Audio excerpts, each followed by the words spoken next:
Don't blame me. I don't remember exactly. Okay, there we go. Hey, what is up, everybody?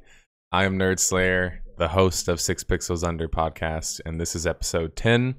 On this week's podcast, I am going to introduce to you our guest, which is a member of the community, more specifically our community moderation team, I guess if you want to call it that. I think he was actually my second moderator, right after Ludens. That might be third, because one left at some point. Okay, fair enough. If you're gonna count the one that left, which I won't, because you're still second in my heart. But Carde, for people who don't know him in the community already, he's been following Star Citizen and volunteering with Star Citizen for some time now. Obviously, he's a long time sci-fi fan. He's a long time EVE Online fan, and those are all things we'll talk about on this week's podcast. We'll also talk about some current gaming topics like Blizzard's whole fiasco is still going on currently. Xbox has acquired a couple RPG companies and some other good stuff about, well, actually, good as in good discussion, bad as in bad things later on once we get to the MMOs on the go section of the podcast. That's mainly going to be dominated by NCSoft and their recent announcements. But I wanted to first start us off where I think it's kind of most interesting to start this week, and that's let's just open up the topic to talk about sci-fi MMOs in general. I just kind of want to hear your general thoughts about them. Right now, in the past, I guess I would say historically, what's your opinion of sci-fi MMOs as they stand? I think if you want to keep it short, is that I don't think nobody really has made a successful one. Nobody really has figured out how to make a science fiction MMO be both science fiction and an MMO at the same time in a good way.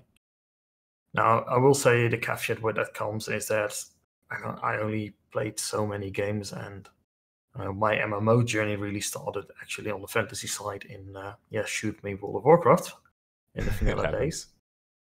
And afterwards, like the big one, of course, I've played was EVE Online. But even then, you're like, it's successful in its own way, but I don't think it works as so far really getting that science fiction feel to it. Yeah, that's actually a good point. I'm glad you specifically talked about the feel, because that's like a thing I think so far has been so hard to communicate in these sci-fi MMOs. It's like when you're trying to communicate scale to somebody, if you're trying to communicate scale but then also telling people that a region is locked because there's too many players in the instance, it's just something about that's just like disjointing. You're like, wait a minute, I didn't see this in the sci-fi movies that I've been watching or the series that I'm watching. They would have figured it out, right? They would have created some time combobulator and figured out a way to get us all together. Yeah, I think that's one of the things. Like the scale of science fiction tends to be larger by default than a lot of the fantasy settings are. Like, if you want to look really massive, of course, in fantasy settings, like popular stuff like take the Lord of the Rings, especially those movies, like you got those giant battles, of course. But overall, most of Lord of the Rings, actually, you're talking about the small party or multiple small parties going around. Right. In science fiction, it's always this feeling like, even if it's a small party, it still tends to be a ship that's like 150 meters long. I mean, take a Normandy, for example, in Mass Effect. Yeah, that's true. Still reasonably in size, and the places that you're going, they're always massive and grand. So, from a technical perspective, I think that's been a real issue. It's like, how do you create all of that in a gaming world? Right. I think that's a really hard one, because if you look at World of Warcraft as an example again, like World of Warcraft as a world, like taking all of it combined that we all have there, it's a fairly large world. But we all know when we're playing through it, like, and you see the cinematics, which are far grander, and we know that there should be a lot more in there, but we accept it. It's a fantasy world. We're okay with it. But if you bring it to science fiction and you try to do the same thing, everybody's like, yeah, but this isn't right, because you're expecting the science behind it. That's a good point, and I think that honestly that's my opinion. That best sums up my opinion of the recent BFA expansion. After watching it, I just felt like what I'm seeing is not what I'm getting. And ultimately, a cinematic isn't in-game footage typically, right? It's doctored up. Like, yeah, we know all of that stuff, but it's still based on like a theme, right? And the theme for there was like constant war, right? It's like constant war. It's like you're constantly warring amongst each other, and that's kind of what I expected going into that. And then, of course, you don't really get that experience. I wonder if right now MMOs, obviously we're early in our developmental cycle, but I feel like sci-fi MMOs would probably by default be the youngest in that regard, because it's like, have we even had a fully functioning MMO that allows for traveling amongst different galaxies or dimension, allows a planet interaction, like you can actually land onto a planet, it has its own terranium, its own ecosystem or whatever else. Like we don't really have that. Like we have a couple like lobby multiplayer titles, like I know Elite Dangerous does some exploration, I mean, but it's like minor. Yeah, you can even include like the famous as I call it fantasy in space. Like even if you look at SWTOR, you got some of that. Like you're flying, you got your space bits, which is not really in there, but it's somewhat there. You go to planets, but they're all segmented of sections. And Star Trek Online does the same thing. Although in Star Trek Online, you got more, of course, the space traveling and doing stuff around it. But even then, you go to planets. It's all of these small sections of bits. So you never really feel. You never get that feeling of like I am going somewhere. It's just like, yeah, okay, I'm going to land in the same square. It may look blue instead of brown, and that's about it. Yeah, it makes me wonder about like in regards to our imagination and what we expect in some of these MMOs that have yet to come out or are coming out in the future. Obviously, there's one in particular that we'll talk about, I'm sure, at some point.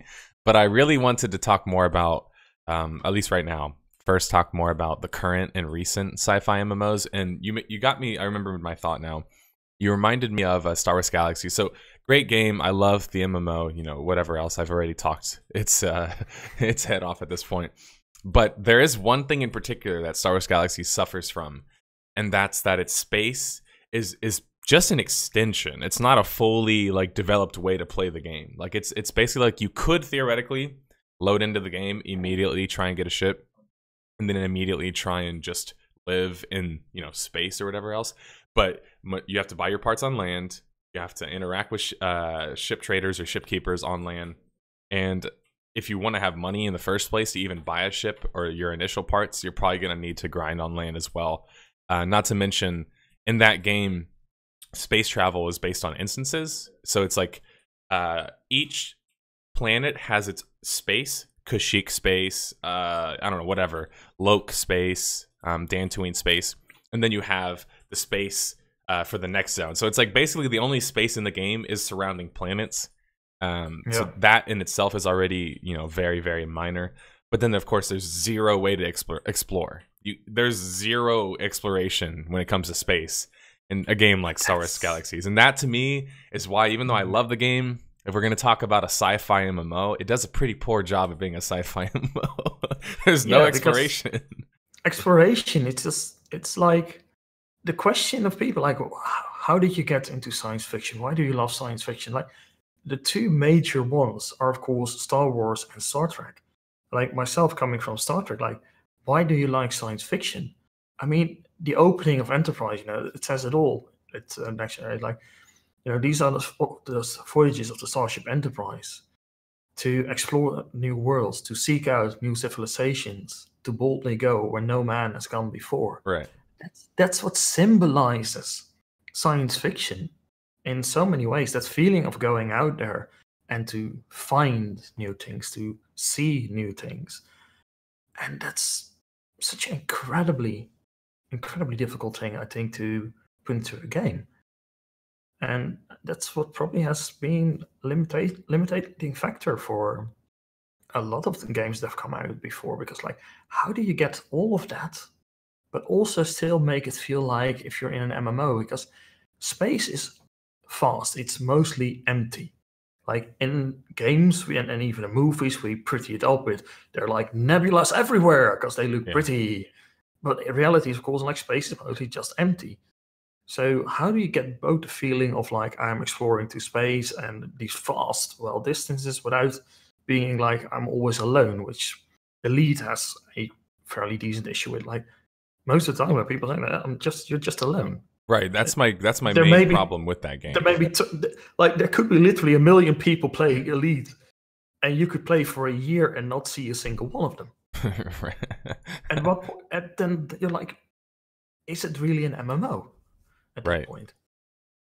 Yeah, now you're getting into SWTOR territory. It's like I completed multiple characters' entire storylines without ever grouping or ever talking to another player a single time. Yeah. It's like at that point, like, yeah, I enjoyed my experience, like I said in my SWTOR video, but are we playing an MMO anymore? It's like, no. It's a decent RPG, but it's not a good MMO. And Elite Dangerous, I feel like it strikes me as like a decent game, but it's just not like a good MMO. And I think that's why pretty much nobody ever considers it an MMO. Whenever they talk about sci-fi MMOs, it's always Eve, Star Citizen, and that's like the conversation basically. But that's also like another interesting. It's like, I think also part of the lack because we didn't really have a science fiction MMO like that. Is one of the reasons why freelancer multiplayer has lasted so incredibly long. I mean, I think if you look even today, there are probably still some servers running for that game. Doesn't surprise me. People just love that game, and I've played countless hours out of it. Like I can't dream the whole story, but like it was one of those games. Like, hey, it was in space. Like it was reasonably large. You did feel like you were exploring some things, and there was a multiplayer side to it. So like I can see why a lot of people stuck to that. But if you want to scale that to an MMO level, that's tricky. It's hard when there isn't already an industry standard for it, like realistically. And I think that's where when you look at the sci-fi MMO genre right now, you can't even expect success from it necessarily when we haven't even figured out exploration in regards to like an instance. Like for example, UO had cartography. Other MMOs have had similar skills to such. But when has an MMO really focused on discovery? It's like, even on the ground, they don't even focus on discovery. So how are we supposed to focus on discovery and finding hyperspace, trade routes and stuff? It's like we haven't even figured out the planet yet, let alone an entire galaxy or an entire, you know what I'm saying? Like, it's like, that's why I feel like we're so at our early stages of all of that, because we still haven't had an MMO where you really can go around and actually just explore. It just doesn't happen. And I'm not saying it doesn't happen because no one wants it to happen. It's very difficult to do exploration right, and you and I have talked about that before. That actually, I'll before we get into EVE Online, I'll talk about that in particular, or ask you about that in particular. What do you think is like the most problematic aspect of a sci-fi MMO? Do you think it ultimately is the scale, or do you think it maybe is exploration to some extent? I think those two are intertwined. Because if you want to have exploration and you want to be able to explore things which are of permanence, so like I find a new trade route, I can actually sell the data to the trade route, I can go to there, I can explore and find a whole new system maybe, or I can just find like, oh, this is a new route linking these two known systems to each other. Right. If you want to do that, like you need a really large universe. But you also need a really large universe which cannot be data mined. Because that's another problem with exploration these days. Especially, I mean, if you launch any game, like, and especially in any known MMO, like if there's a new expansion going out, everything in it is data mined.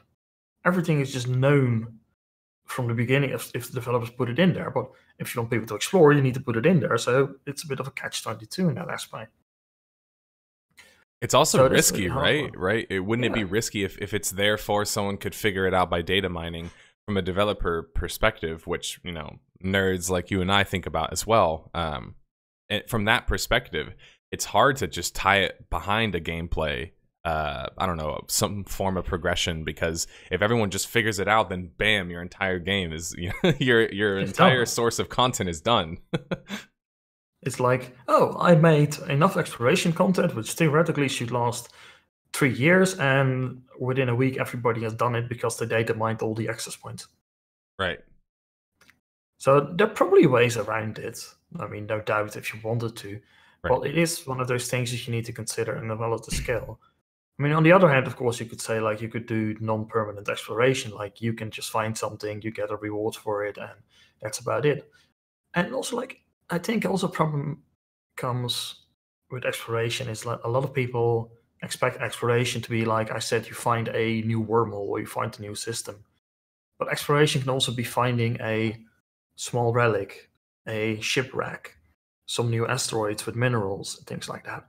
And I feel a lot of games are not really thinking about those aspects of exploration a lot and advertising those things far more than these giant big discoveries, which are, let's be honest, like with current technology, that would be very, very hard to pull off. And it's not sustainable, like we said, too. No. It's like if they do some big, like, I don't know, you're flying around and all of a sudden you find coordinates for some giant Star Destroyer. It's like you get there. How many times are you going to be able to have that experience before you're like, all right, it's the Star Destroyer? Like, you know, it just ruins your immersion. It's like, how many times am I going to find the Star Destroyer? This isn't real content that they could sustainably do for years on end. But that's kind of where I get confused, because I feel like a sci-fi MMO then by nature is the perfect one to do an emergent sort of gameplay for, because ultimately, and of course this is where Eve kind of comes into play, if the onus is more on the players to create the content and they have the ability and the tools to create such content, there will be exploration. Because I don't know how many sci-fi MMOs or even stories, let alone, you guys have read or seen where it's like, oh, this ship is derelict, and it's just, what's the storyline? It's just floating off into space, and let's get on board. There's no way that there could be any type of weird mutant alien on it, right? Like, that's like 99% of sci-fi. That's why Star Trek is so handy. Their sensors are really, really fucking good. Exactly. They would be able to figure out if the ship is derelict, and they would be like, wait a minute, something's wrong here, but everybody else seems to, for some reason, think it's a good idea to go on it. Something is wrong here. Send the red shirts. Right. But yeah, I think it's, if you really want to do like having those big exploration moments, you can put those in the game and like make them really big, make them really tricky, make them impossible to data bind, but put the focus on the smaller stuff. Right, and involving the player, I feel like that's the big thing, because if you're constantly involving the player, there's always incentive, because ultimately, like if the economy supports it, right? And you and I have talked about this before. People might ask, well, what's the point in a player doing this work to find this certain area? People have always asked that in MMOs. Oh, why would you want to be a scout? Well, like surprisingly, a lot of people like those kinds of roles because they're extremely useful, especially in a sci-fi game. If you could have somebody who's essentially your scout and is going out there and finding other systems or finding other stations, right? Like that'd be very, very useful. To lead a little bit, or kind of talking about depth, like quite many years ago, CIG did a poll on the website, like what do people want from Star Citizen? And to their shock and horror and surprise, exploration was by far the top choice. They were expecting combat and things like that, you know. They're like, oh, everybody wants to be. Everybody wants to be. How is it? Goddamn, Battlestar Galactica guy called. I'm bad with names, but you know, like be the fighter pilot and all of those things. They were expecting that, and people were like, "No, we want to explore." Oh, oops. Well, to think. Well, first off, let me say, for them to think that it would be combat, I think that they're fundamentally misunderstanding what sci-fi fans like about space. It's the unknown.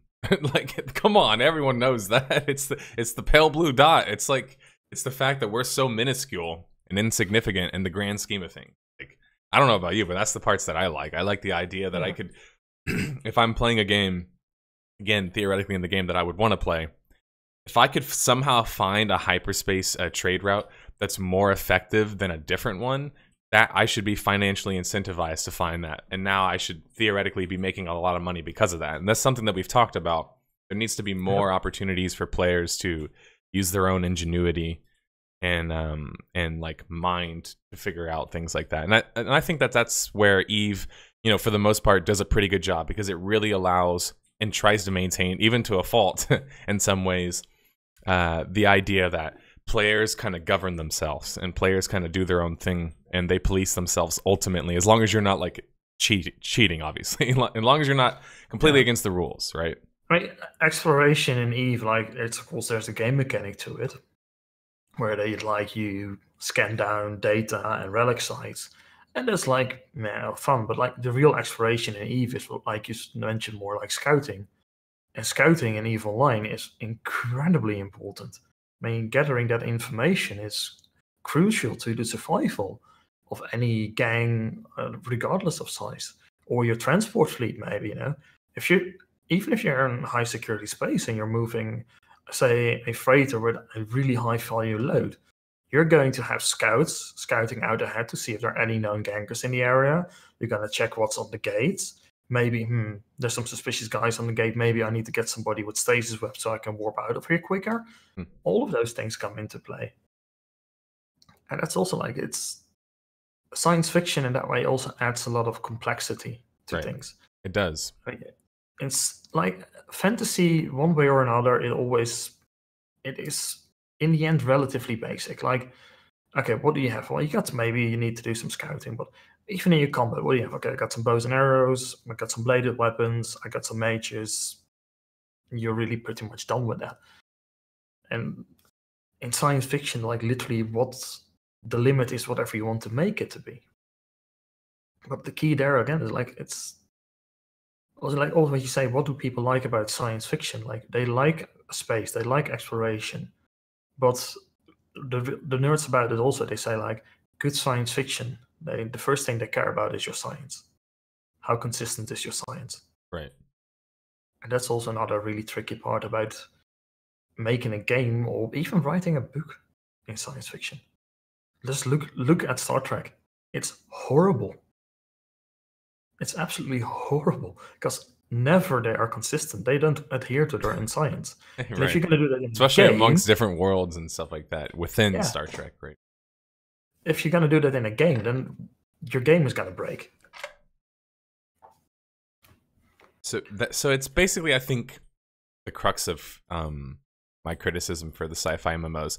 To some extent, I think it's easy to blame technology. And first off, I think that's absolutely fair. You can absolutely blame technology. But I also think you brought up Freelancer. I like to talk about extern conflict a lot. There's space engineers. There's games out there that exist that have done like the smaller scale aspects of what we want accomplished. They just haven't done it on an MMO like platform with MMO like, you know, player base before.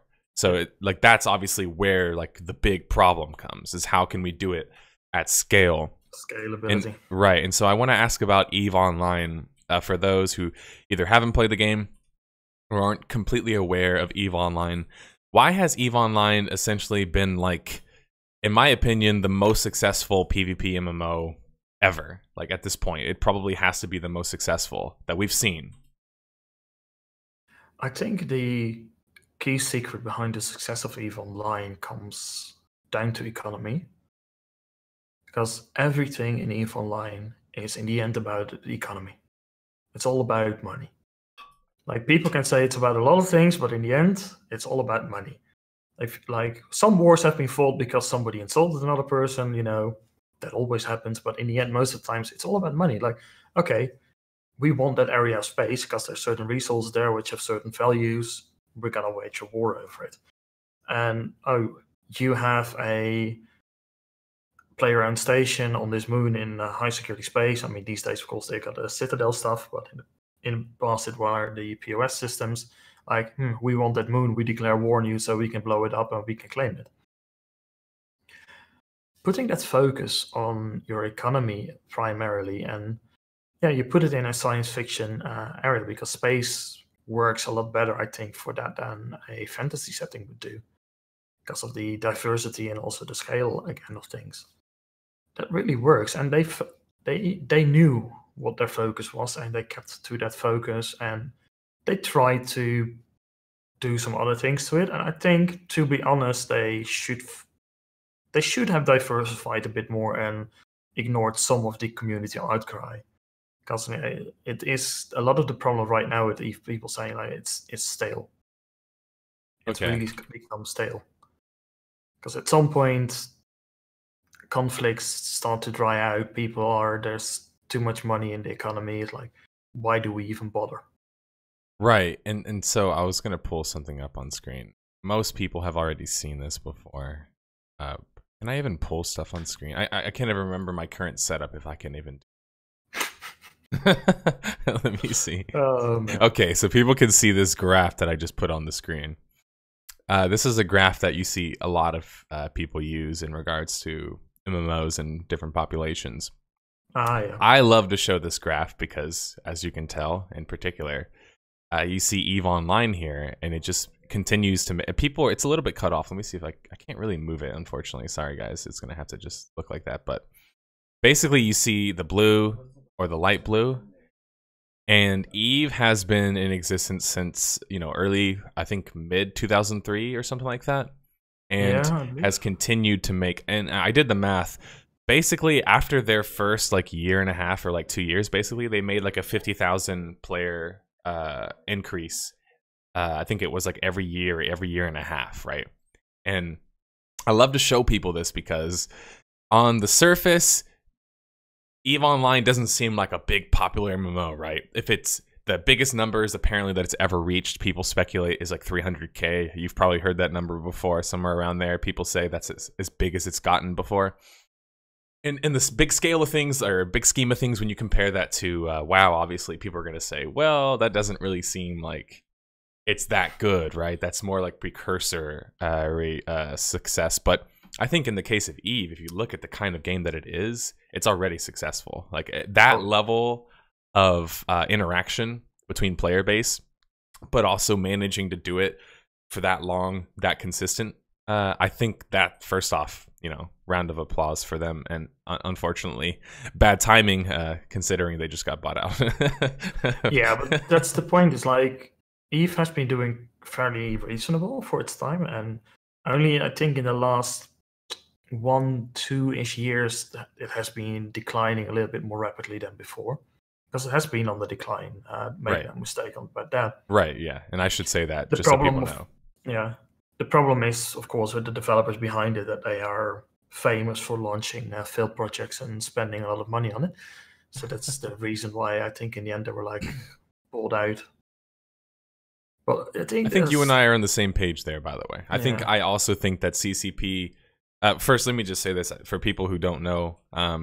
CCP was acquired by Pearl Abyss a couple months ago. Pearl Abyss, of course, is the publisher, the Korean publisher for Black Desert Online. And now they own all of CCP, and I think they bought it for 400 million. Was it 400 something? It's some insane number. It's a really high number, actually. Yeah. Right. But I think that's the reason behind that number is that EVE Online fans, they are incredibly dedicated. It's people say for a lot of EVE players, EVE is a second job. That's why 300K numbers for EVE Online, it's an enormous success considering the amount of time you need to spend on it. People in vanilla WoW, when raiding, we need to spend so much time on it. I mean, the EVE players on that same high level comparatively to the raiders, say, in vanilla WoW, they would laugh at the time they would spend. Because EVE Online is literally if you got a job, it's time gated to some extent. That's another thing. Yeah. If people don't know, EVE Online has some level of time gate to its skill progression system. Massive. It's everything. Your skill progression in EVE is literally you buy skill books, you select trainings. It takes a certain amount of time. If you're locked in or not, it doesn't matter. It just takes that amount of time. These days, they launched the whole skill injected stuff like that, which has the community really not been pleased about. I mean, arguments can be made both ways, but I don't think that's too relevant for this one. Right. But it's the time gating is also just because it's economy. So whenever you play, you tend to be wanting to make money, or you're just, some of the players, like myself mostly, were out there to just, fuck it, let's blow shit up. And those players you also need, because if shit doesn't get blown up, nobody needs to build new shit. Because that's one key thing in EVE Online. For those of you who don't know it, everything in EVE Online is made by the players. If you see a citadel in space, it has been made by players. If you see your ship you're flying, has been made by players. Whether it's a shuttle or whether it's a Titan. players And not made just that. made too, right? But like also funded, right? You know, they got the resources that they need. They got the Yep. amount of money, the ISK that they needed. It's like an Resources, your entire thing. blueprints, your production locations, because you know you need to have a place to build those things. So all of that comes into play. Yeah. And also time. Like a Titan takes, I don't know, 3 Right. months or so to build. EVE Online, I can't help but feel like, well, so one thing to add to what I was saying about earlier, because you mentioned that you think that they got such a high price, CCP in this case, from Pearl Abyss because of the rabid fan base. I have a little bit more of like, not a conspiracy theory, but almost more of like a theory just in general of it all. I think that first off, it's not confusing, or it shouldn't confuse anybody, that CCP had recently announced a new MMO using an Unreal Engine 4. And it's not, what I'm saying is it's not by chance that they announced that, right? For people who maybe aren't aware of how funding or trying to get your company evaluated, how that whole process works, you have to, it's not a matter of saying, here's how much money my company makes right now, that's how much it's worth. A lot of people don't realize that. My company is not only worth as much money as it makes, right? Because it's got a potential earning, first off. And also things like player base, like you said, even things like advertising, all of that, you know, plays in a little bit. So in the case of EVE Online, when they're selling it, when CCP is selling it, they're not just saying EVE Online makes this amount of dollars, give us this amount of dollars. They're saying we can make more money in the future, and also we're making another MMO using Unreal Engine 4. So you guys are going to want to buy us out because we're going to be, you know what I'm saying? Like, I felt like that was a big reason why they were like, we need to develop another MMO. It was a matter of perhaps getting better terms. We have no knowledge about that, obviously, but I think they also then needed to develop something, and I hope something successful. And maybe it also was a part, you know, strategic, because like they have tried to make new MMOs and they've kind of failed at it. So maybe they just looked at it like, you know, we have this really great idea, and we have some funding, but we don't think we have enough. We think we also have a certain value in our company. Would you be interested in buying us out? Because then not only we can make this product for you, but you can also help us make this product. Right. And we can make it with the kind of funds that we actually need. That's a good point. Yeah. So I've obviously talked a little bit about EVE in the past before, and I have a video in particular which probably gets cited as being very incendiary towards EVE, but anybody who knows me knows I obviously think the game is incredible for what it's done. I just personally have issue with the game because I like a game in which I can have as much agency over my actual ship and my actual movements myself. And that's just, you know, how I've always been playing different space games. I like the ability to get a joystick system, which, by the way, I've been weirdly enough, I got an email once where they were like, do you want us to send you a hot ass system? And I was like, maybe. I think I do want that, but I don't have anything to play yet. But I think that new X Terrain 4, is it X4? I think they're calling it. Yeah, that one's coming out this month, which probably I wouldn't advise anybody to get at launch if you're not already used to such games. It's going to have a lot of EgoSoft, but if not, and if you don't care, or if you're, you know, willing to wait or whatever, I still think it'll be fun to play. It looks really cool. But point being, I love that ability to really control a ship. Now, despite all of that, I'm not a pilot myself. As I've spoken with you before, you and I are kind of on the same page, which is I prefer to be in the captain's chair, but I'm not going to be flying the thing, right? Yep. Like you can put me in the middle. I'll tell everybody to get to their stations, but you won't actually see me fly the ship myself. But anyway, I would probably fly larger ships. I mean, right at that point, I got like, because they are weird as unlucky breaks. I think I got 3 or 4 Cytec X65F HOTAS units, which have been discontinued for many, many years, but they've been the only 4 sensing sticks ever really released. So I love those. Yeah, the direct control is something in EVE that you are completely missing. That's why, like, people always laugh about it, like it's a spreadsheet simulator in space.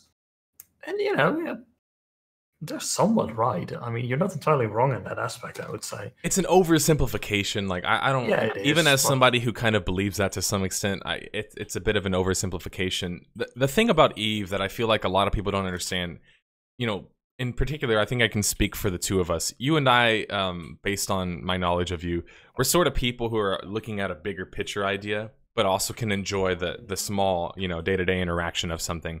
And in this case, you know, I didn't feel like I did the best job of explaining that, but the reason why I'm so critical of Eve is not because I think it's bad. It's actually because I think it's good. I just think that it could be way better. So it's like when you're critical of things that you love, ultimately. And it's like I'm critical of Eve because I think to myself, guys, you've put millions of dollars into this. By the way, for people who don't know, CCP has put millions of dollars into trying to make their game better in that regard. It's not like that's why I was so surprised by the reaction that I got, because I was like, wait, have they not been seeing CCP constantly try and do these sort of things? They've tried to do Dust. They tried to do these different modules, the player ship thing where you could like walk around the station. They've tried all of these different things that, you know, largely have failed for, you know, I think both of us can agree to some extent implementation, but to some extent the community is a little bit hesitant for anything to change, period. But ultimately, what I'm trying to say is that when I think about Eve or the vision of like Eve Online, I'm thinking about the entire sci-fi MMORPG genre. So like that's why for me it's more important than just being like, well, Eve works in these exact settings, so therefore we should always just have a game that's exactly designed like Eve, nothing else. It's like no. I want a game like Eve, but I also want the ability to attack another gunboat or another carrier with my carrier, right? And have ace pilots that are better pilots than their pilots be able to defeat and disable their shields and then claim their ship, right? That's the kind of game that I wanted. And so that's why I always said my counter argument to that was that the scale of EVE Online would not really allow that. I think that's why a game that's why I think, you know, if you that's the key with science fiction is you need to have the scale, but not too much of it. And like EVE Online, like it's absolutely epic. And I've been in those battles, like where you have like 1,500, 2,000 players on each side just blasting it out. The feeling is absolutely epic. Like at the moment, it's most of the time it's just absolutely like the voice comms on those moments. They are like the most not safe for work kind of stuff that you could ever imagine. Because it's actually quite boring, but still, you know, the feeling that you have there, and especially after the fact, like, yeah, you were part of those battles. You're part of history in a game. right, and it all, you know, drives back to economy. I remember one time somebody asked me, how do you get people to care about PvP? Because ultimately it's pointless, right? Like there really isn't a reason to do it. And I remember hearing that and thinking to myself, guys, people have been warring for thousands and thousands of years because somebody said they liked somebody else's girl or because somebody stole somebody else's sheep. Like you don't need a whole lot of reason to make people battle. Ultimately, the easiest reason is money. Like that's why I think Eve's system in particular works so well, is because it's a I think about it as, for people who aren't familiar with the term, it's a cost benefit analysis, right? It's where you take a look at something and you think to yourself, okay, how much money am I risking versus how much money am I going to make potentially, right? That's usually what mining operations do. That's by the way is why Eve is in such a bad state right now, because there is so much money that people are like, why do we bother? Or they just start blowing shit up for shits and giggles. Right. Because, oh, we lost 10 Titans. Who cares? We still have 100 in reserve, and we don't have the pilots for them anyway, so who cares? Right. It's like, and that's also one of the things, like with MMOs, economy balancing is really hard. I've been reading books about this lately. Like, I mean, people may have made jokes about it, but as far as I have heard, someone in the comments actually said something about it. But EVE Online, for example, was a game that actually got an economist to be like, hey, can you help us figure out how to make this economy? Meanwhile, all the other game developers somehow thought that they could just figure it out on their own. They actually still have an economist on staff. Okay. And I know that actually other researchers now, and economists, you know, doing research and stuff like that, they love to look at EVE Online. Oh, yeah. Because it's one of the, if not the most true capitalist economic system that is anywhere around. The So book that it's I'm a reading right really now, which interesting is exactly research. about that, like that book, if it was written now, it would be about EVE Online. But previously it was about like EverQuest and Ultima. But if it was written right now, it'd be about EVE Online for sure. Like the author would have loved EVE and would have probably thought that that was the best example of the type of economics that he was thinking about. Yeah, it's really interesting. Like, and that's the whole point behind EVE. Like, as I always make the joke with EVE, like in EVE, you do not play the game, you play the game. It's the meta game. That's the Right. game you play in EVE, and it's that's why I love how they infinitely deep. Right. And they stick by their whole kind of view of, hey, if you got scammed because you're an idiot, you're an idiot. It sucks to be you. It's like, sorry, dude. I mean, like, I was telling my story a couple weeks ago about, creating my lottery racket or whatever when I was playing Galaxies. If I was playing EVE, I would have just been a billionaire. I wouldn't have been banned. No one would have thought anything else of me. They would have just been like, wow, man, good job. You made a lot of money. Well done. Like, if you're managing EVE to rob some people off massively, you become a fucking hero. Because you're like, yeah, you did really fucking great. But it happens on all the scales, like from the enormously high, like you robbed up everybody, to somebody just betraying their friend because somebody's like, I really want to kill this guy. I can never find him. I'll pay you 1 billion ISK. Right. Sure. Exactly. And by the way, off topic, but for people who didn't notice, I'm actually wearing my shirt today. If you haven't already seen this shirt, exactly, you want to buy one. My mic is like covering it, but it's the shirt where it says crappy MMO, and then I said, well, it looks like this game's dead, and then at the bottom it says I got a personal message from a guy. We didn't actually put his name on here, which I feel like we should have given him a name, like Guy, or I don't know, something humorous. But he says the game isn't dead. Anyway, just I'm still playing it. Yeah, exactly. Selling out a little bit because I was never wearing my shirts before, and I felt weird not wearing them. Yeah. Anyway, to catch back up to where we were, I really want to focus when I talk about EVE Online about the macro, because I feel like that's where people were kind of misinterpreting my view or my thoughts about it. Ultimately, the coolest thing about EVE Online to me is what it represents. First off, is that we can do this in an MMO. We can make the game basically completely about economy, and it can work, right?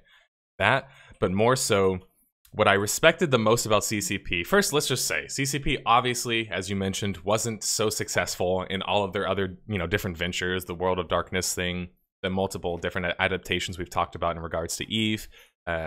They haven't been the most successful in there, and certainly their big foray into VR probably didn't help them out so much, and probably is why in the end they need to get funding. I would probably speculate that that's a fair speculation, at least, make.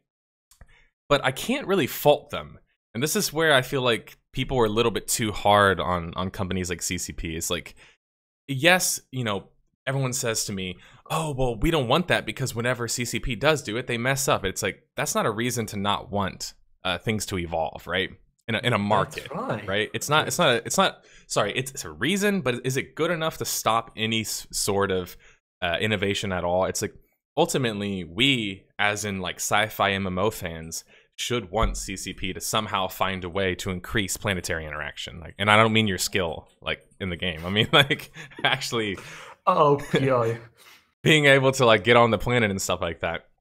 And so I want to talk a little bit about Project Nova because I feel like it's kind of around that vein where it's this weird kind of shooter thing. For people who don't know, Project Nova, maybe you could do a better expose of it than me, but as far as I know, I'm actually not aware of it from the head, but let me quickly check. Nova is like that. It's been called a bunch of different things, yeah. So you probably remember it. It's just they haven't talked about it in a while. They just recently showed gameplay, I think. Yeah, the new first-person shooter plan they had. Right. And I remember it. Yeah, I think they were inviting out EVE streamer or whatever it was, but I saw a couple people playing it. Yeah. I don't know what to think of that. I'm so confused. My comments on it when we were discussing it on the Discord were really quite. It came down to the simple fact. Like, again, I think EVE is not the game you want to put this in, because the scale of EVE is so far beyond fighting a few people on a battleship. Like the impacts that would have, like, okay, in a small battle maybe it could have some impact, but in most battles that have meaning to them, it would really not have much impact. Because, like, okay, maybe you have enough players to, maybe you got 120 FPS players, I can go to attack 10 battleships and I can win and I can blow them up. In the scale of EVE Online, the exact consequences of that are close to nil. Especially right now, right? I think we should say, like, right now, yeah. But even 4 years ago, even 5 years ago, it would just be like, oh, well, fine, I'll grab another one. Because you have to understand, as EVE Online players, you are a capsuleer, you are a demigod, you are immortal, you cannot die, and you don't give a shit about people. Every ship you fly in EVE Online, lore-wise, like on battleships, they're like maybe 1,000, maybe 2,000 people on that battleship, and you lose it and you don't care. To you, it's just another asset. You probably got another 10 fitted and ready to go. Right. That's a good point. And actually, to talk a little bit about that more, how do you think, looking forward to the future of different sci-fi MMOs, how can they avoid such a problem reoccurring in the future? Like, where essentially, as far as I can tell, what you're trying to say is that the problem in EVE is that ultimately, even if it was based around economy, everyone has so much economy now where what was consequence before, for example, a couple battleships, is inconsequential now, right? Like, how can, say, for example, Star Citizen or another game that's trying to come out, dual universe, how can these games avoid that problem? That's a question that really has to be answered by economists, because they need to look at a system. They need to look at both the economy and how to integrate economy into game design. Because as long as there is reason for players to engage in stuff that ensures that certain value is taken out of the economy at any given time, which is roughly equal to what is coming in, you can keep a balanced economy. The problem is if there's no reason for people to fight and there's still continuous flow of money coming into the economy, you're gonna, of course, you get inflation. But in case of production, you also see, like, okay, I can produce 100 battleships a month. If I'm at war, probably I'm going to use those battleships, and by the end of the month, maybe I have lost 100, maybe I've lost 150, maybe I've lost 50, but I've lost a substantial number of my production capacity. If I don't have a reason to be at war, like we decide, like, well, we can fight each other, but it's more profitable if we don't, that means that whole month I produced 100 battleships. And at the end of the month, I have still 100 battleships on top of whatever battleships I had the month before. Right, it's a surplus goods, I think is what you're trying to say. Yeah. Like, I have a basic understanding of economics, but when you brought up having to talk to an economist, I honestly think, or an economist, sorry, I think that probably would make for a great video, obviously, but it's probably necessary. I would love to talk to one in particular about, just general MMO economy, but in particular, looking at EVE Online, but then also looking at future MMOs and thinking to ourselves, like, how can we always make sure supply and demand also, don't somehow get out of whack, right? And there's another thing that games generally don't have, and which Star Citizen actually looking at somewhat adding. I'm not really sure how far they're going with it. But it's like wear and tear, age. Like, if I build a battleship, in a game timeline, your game timeline probably should be going a little bit faster. Like, okay, I built this battleship, it's gone through a couple of battles, it's probably going to have damage. Some systems are not going to be quite as optimal. So the value of the ship is going to be lower. Its effectiveness is going to be lower. So at what point I'm like, man, I can better off buying a new one because I really need the top of my capabilities. But also, like, oh, I have bought 10 battleships, and 3 years later, some new technologies have come out that actually means that those battleships have become obsolete.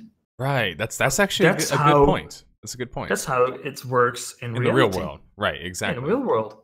Because if I build a cruiser today, it's going to have certain technologies, which is going to be really capable, and I can upgrade. There are certain ways to upgrade, but they're all finite limitations to how far you can go before it becomes no longer cost effective to upgrade. Yeah, this makes me think about, well, first off, in the case of Eve, I'm not exactly sure what their parameters are, so I don't know if why they can't do it or what the reason is that they can't do it. But I know in Galaxies had resources that also had rare versions of said resources. So ultimately, you could have the best kind of ship, but it wouldn't be feasible for most people to purchase that kind of resource in order to get the best kind of version of a ship. It wouldn't change the ship, but it would just change like its stats basically, which is kind of, I know, minor. You have ultimately equipment in EVE Online like that, which is like special drops. They call like officer loot, for example, is the highest tier of loot that you can get, which is like extraordinarily expensive. You know, it's all like a few percentile points better than what's normally available, because that's how EVE Online works. Like it's always a, you know, this curve of like in the beginning you can get a lot of improvement for very little money or time invested, but after that it gets like steeper until you get to a point like you could invest literally 3 months and get 1%, maybe even less, of benefit into something. So there's some of that in there, but again, the scale is so large that like I could invest flying battleships with outfits on there that would cost 2 billion, or I could fly them with outfits on there that cost 50 million, and my effectiveness is maybe going to be 5 to 10% lower. But who cares if I can just say like, well, in that case, I field 5 or 10% more battleships. So this is where I feel like Galaxies has Eve beat. I think Galaxies has a better overall crafting system, not because of its I guess impact on the economy in the same way, because I feel like when you talk about economy to scale, EVE Online is probably going to have the best, but just crafting on its own, which is not, you know, just the economy, it's other aspects like of gameplay and whatever else. I think Galaxies did a really good job with its crafting system, in particular because there were always going to be specialists. Like you can't craft everything in the game because it's completely unfeasible unless you're like, you know, so like there used to be this one guy on our server who was that guy who had like 6 accounts and, you know, somehow, you know, had no, I don't know how he had a life or worked, period, but he literally just sold like guns and, you know, what else did he sell back then? Oh, armor. Maybe even reverse engineering he did as well. But point being, this was a guy who dedicated his entire life to it. But in that space, if you go to a power-up, there's the power-up guy or the power-up girl. You go here, there's this other... And within each of these, there's so much variety. You might have like the entry-level guy who's like, I'll give it to you for 2 mil. And you're like, all right, I'll do 2 mil. Or you have someone else, for example. The best example I like to think of is... the pet system in Galaxies. So the pet system in Galaxies, to explain it to people, it's a point system. However many points your pet has are how many skill points it gets when it's max level. So like if I create a pet and it's got 30 points, that's a pretty decent pet, right? 30 points is a pretty decent pet. But you want to know it's a really good pet? A 55-point pet. But guess who can the only person who can make a 55-point pet? It's one person. So that kind of stuff needs to be introduced back into MMOs. And I think Camelot, for example, has done something similar where they're trying to make it to where a crafter can prototype something. So they can essentially claim it as their creation and then have it as like some type of prototype. Again, it's not fully implemented yet. And not to mention, I don't even think it's implemented in beta. And if it were, I can't talk about it, obviously, because Camelot Unchained has an NDA. But I know Lempos probably knows more in chat because he has also tested it before, but those are different like type of ways that I think that you can deal with crafting systems to constantly, because I mean, honestly, that's a good point. I never thought about it, but ultimately you need innovation in order for an economy to work, right? Yeah. Otherwise, everybody gets steel and everyone has steel, and it's like, okay, now what? If civilization doesn't evolve, like I mean, I'm actually just talking about it in the video game sense. When you're playing Civilization and you get to the Stone Age, if it never evolved, I mean, it wouldn't be that fun. Because after a while, it's like, all right, I've got all the steel that I can possibly use, but I can't even make a sword yet. Or you know what I'm saying? Like, you can't even make the kind of weapon you want to make yet. When it becomes stale. Right. There's nothing left for you. Like, okay, I've got all of this, now what? That's the problem with games. Like, you always need to have something to do, and yes, players can create a lot of content, but at some point, even that's gonna come to become stale because, well, yeah, you can only have so many fights before you're like, yeah, okay, this is another one. What am I doing? Yes, this, I know it from my head. Please don't disturb me. I'm grabbing my book here. I'm just gonna read a bit. Thank you. Oh, I need to push some keys. Yes, fine. I know what I'm doing. That makes me wonder, though.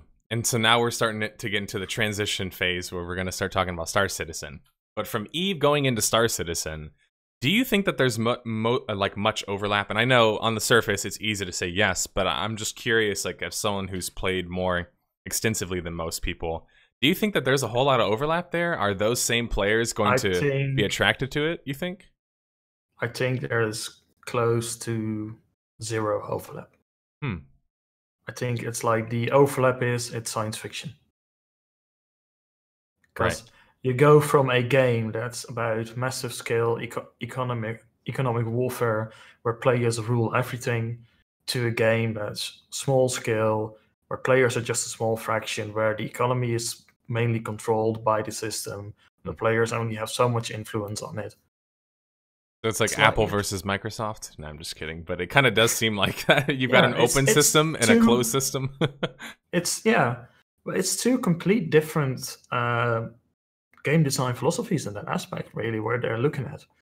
You know, you're looking at one world that's just like a sandbox and it throws you in there and it says, good fucking luck, versus a game that's going to be like, well, you know, if you really want to start off well, you probably first want to go to our single-player game, you know, Squadron 42, which is going to take you 20, 60, no knows how many hours to get through. Then you go into the game, so you actually know what you're doing.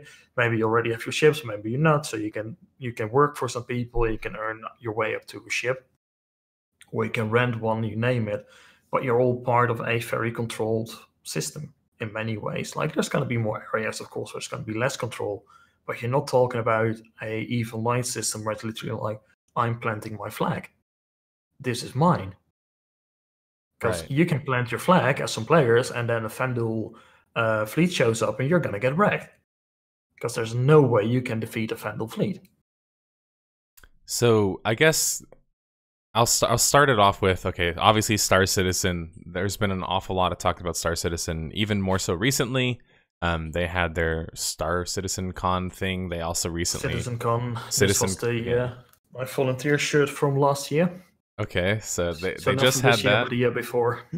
And then they also recently had something in regards, I think, an update in regards to performance. I was watching this weekend. I saw some people saying they've gotten 20 more FPS than they were previously getting. I don't know if that's true, but object container streaming, the first versions are in. Okay. So that has been quite a massive improvement. There's actually a page, I can post it in the chat for those who are curious. They actually have live telemetry data now. So you can check the performance of FPS that people get with certain sorts of specifications on their systems. Huh. I think I saw this, but I didn't realize they already had it working. Yeah, I think they have it working. I'm not sure if it's working right now. But it worked before for a moment. It's quite interesting, and the improvements are there. I tested it out on the PTU. I ran a lot smoother. I can't play it on the PU right now because there is a issue with the servers and connecting to certain accounts. We are still talking about I mean, they call it pre-alpha. I would honestly call it alpha stage still right now. I mean, a lot of stuff still has to be done. Okay, so for people who don't know, you do another Star Citizen podcast that's, I would say, specifically guided towards either levying criticism or possible points of discussion at the Star Citizen community, where it's kind of like, the way I described it to you is it's almost like you're taking the opposite stance that the company is kind of taking on their own. I mean, like, you're willingly going towards the criticism and trying to have a discussion about whether or not this is good, whether or not this is bad. And just so people realize all of that, it's not like I brought on a Star Citizen loyalist to just love the game and never say anything bad about the game. I wouldn't do that. I'm a firm believer that you should always critique that which you love, and that's what we're trying to do. And we're trying to have a constructive debate about things, because one of the problems with Star Citizen in its community is that it's a shouting match between the White Knights and what we call the Derek Swartians, which are the people that saying, "Oh, it's a scam and it must fail." Like, we believe that there is a lot of things that need addressing, that need to be looked at, that should be worked on, but we also want it to succeed. Like, that's in the end what we really want, because it's in many ways, I always say, Star Citizen, it's a dream project. Right. You mean like for you, or you just in general? Like that's a dream kind of project? In general, I think for a lot of people, like, you have to understand, like, for Chris Roberts himself, this is the game that he like always wanted to make. Yeah. So this is his That's dream. the narrative, right? Yeah. Most people Yeah. have kind of heard that story, and I completely believe that as well. Yeah. But many years ago, it's also very important. Like, a YouTuber, Johnny Ruto, Brigand, he doesn't make a lot of stuff, but he made a video about it, like what you should expect. And like the gist of it was like, expect it not to be what you want it to be. Because it's a lot, everybody has their own vision. Oh, this is what Star Citizen is going to be. But like in the end, only CIG and mainly Chris Roberts will decide that for good or bad. And I think that's kind of where we can maybe start on the discussion in regards to Star Citizen, is kind of what, first off, do you think its original vision was? Let's talk about what we believe the original vision of Star Citizen to be. And I mean, obviously we can piggyback a little bit off of the fact that Chris Roberts has made previous games in the past, one in particular that didn't perform as well as he wanted it to perform. People say he had an axe to grind. He always wanted to complete that sort of game. And so whenever he announced, this project, which it's insane to think about, but man, I've been following this for since the very beginning. I remember seeing his little videos where he's like sitting at his little station and he's explaining. You remember those videos that he used to do all the time? So obviously we know to some extent what his vision is, but just to hear it from you, what do you think like the vision of Star Citizen is ultimately? I mean, in short, what he always wanted to create was a living and breathing cinematic universe. That's what he really always wanted. Like, and it's Freelancer has always been like, I consider, like a taster of what he wanted. Like, he wanted far more from Freelance. Like, it was one of those projects, and that's one of the issues many people have with Sunset as well. Like, he wanted so much more, and it was like never getting done. Right. So at some point he was like, yeah, you go, we'll just kind of say enough is enough, we need to push something out there. And let's face it was still really an enjoyable game, but he wanted a lot more out of it. And I think that's really what he always wanted, is this universe that you can get lost in a way, and but it's always like has this epic feel to it. The thing that kind of confuses me about Star Citizen is obviously it has a big focus on NPCs and different non-playable characters in the game. Let me first say that I think Eve's non-focus in that, and when I mean non-focus, I mean more so like on a big scale, is actually like problematic. I'm weird in that I think you both need a lot of player interaction, but you also need developers to create a world that is breathable, livable, and is sustainable kind of on its own. When I mean on its own, I mean that it's NPCs and the different AI that operate in the game treat it as if it's a real world, right? Like whenever you program an NPC, it's not thinking to itself, I'm an NPC, right? It's thinking, I have my rules that are written to me, in a code, and this is what I do. But ultimately, it's following the rules within a world. So for me, it's always been about the world. Anyway,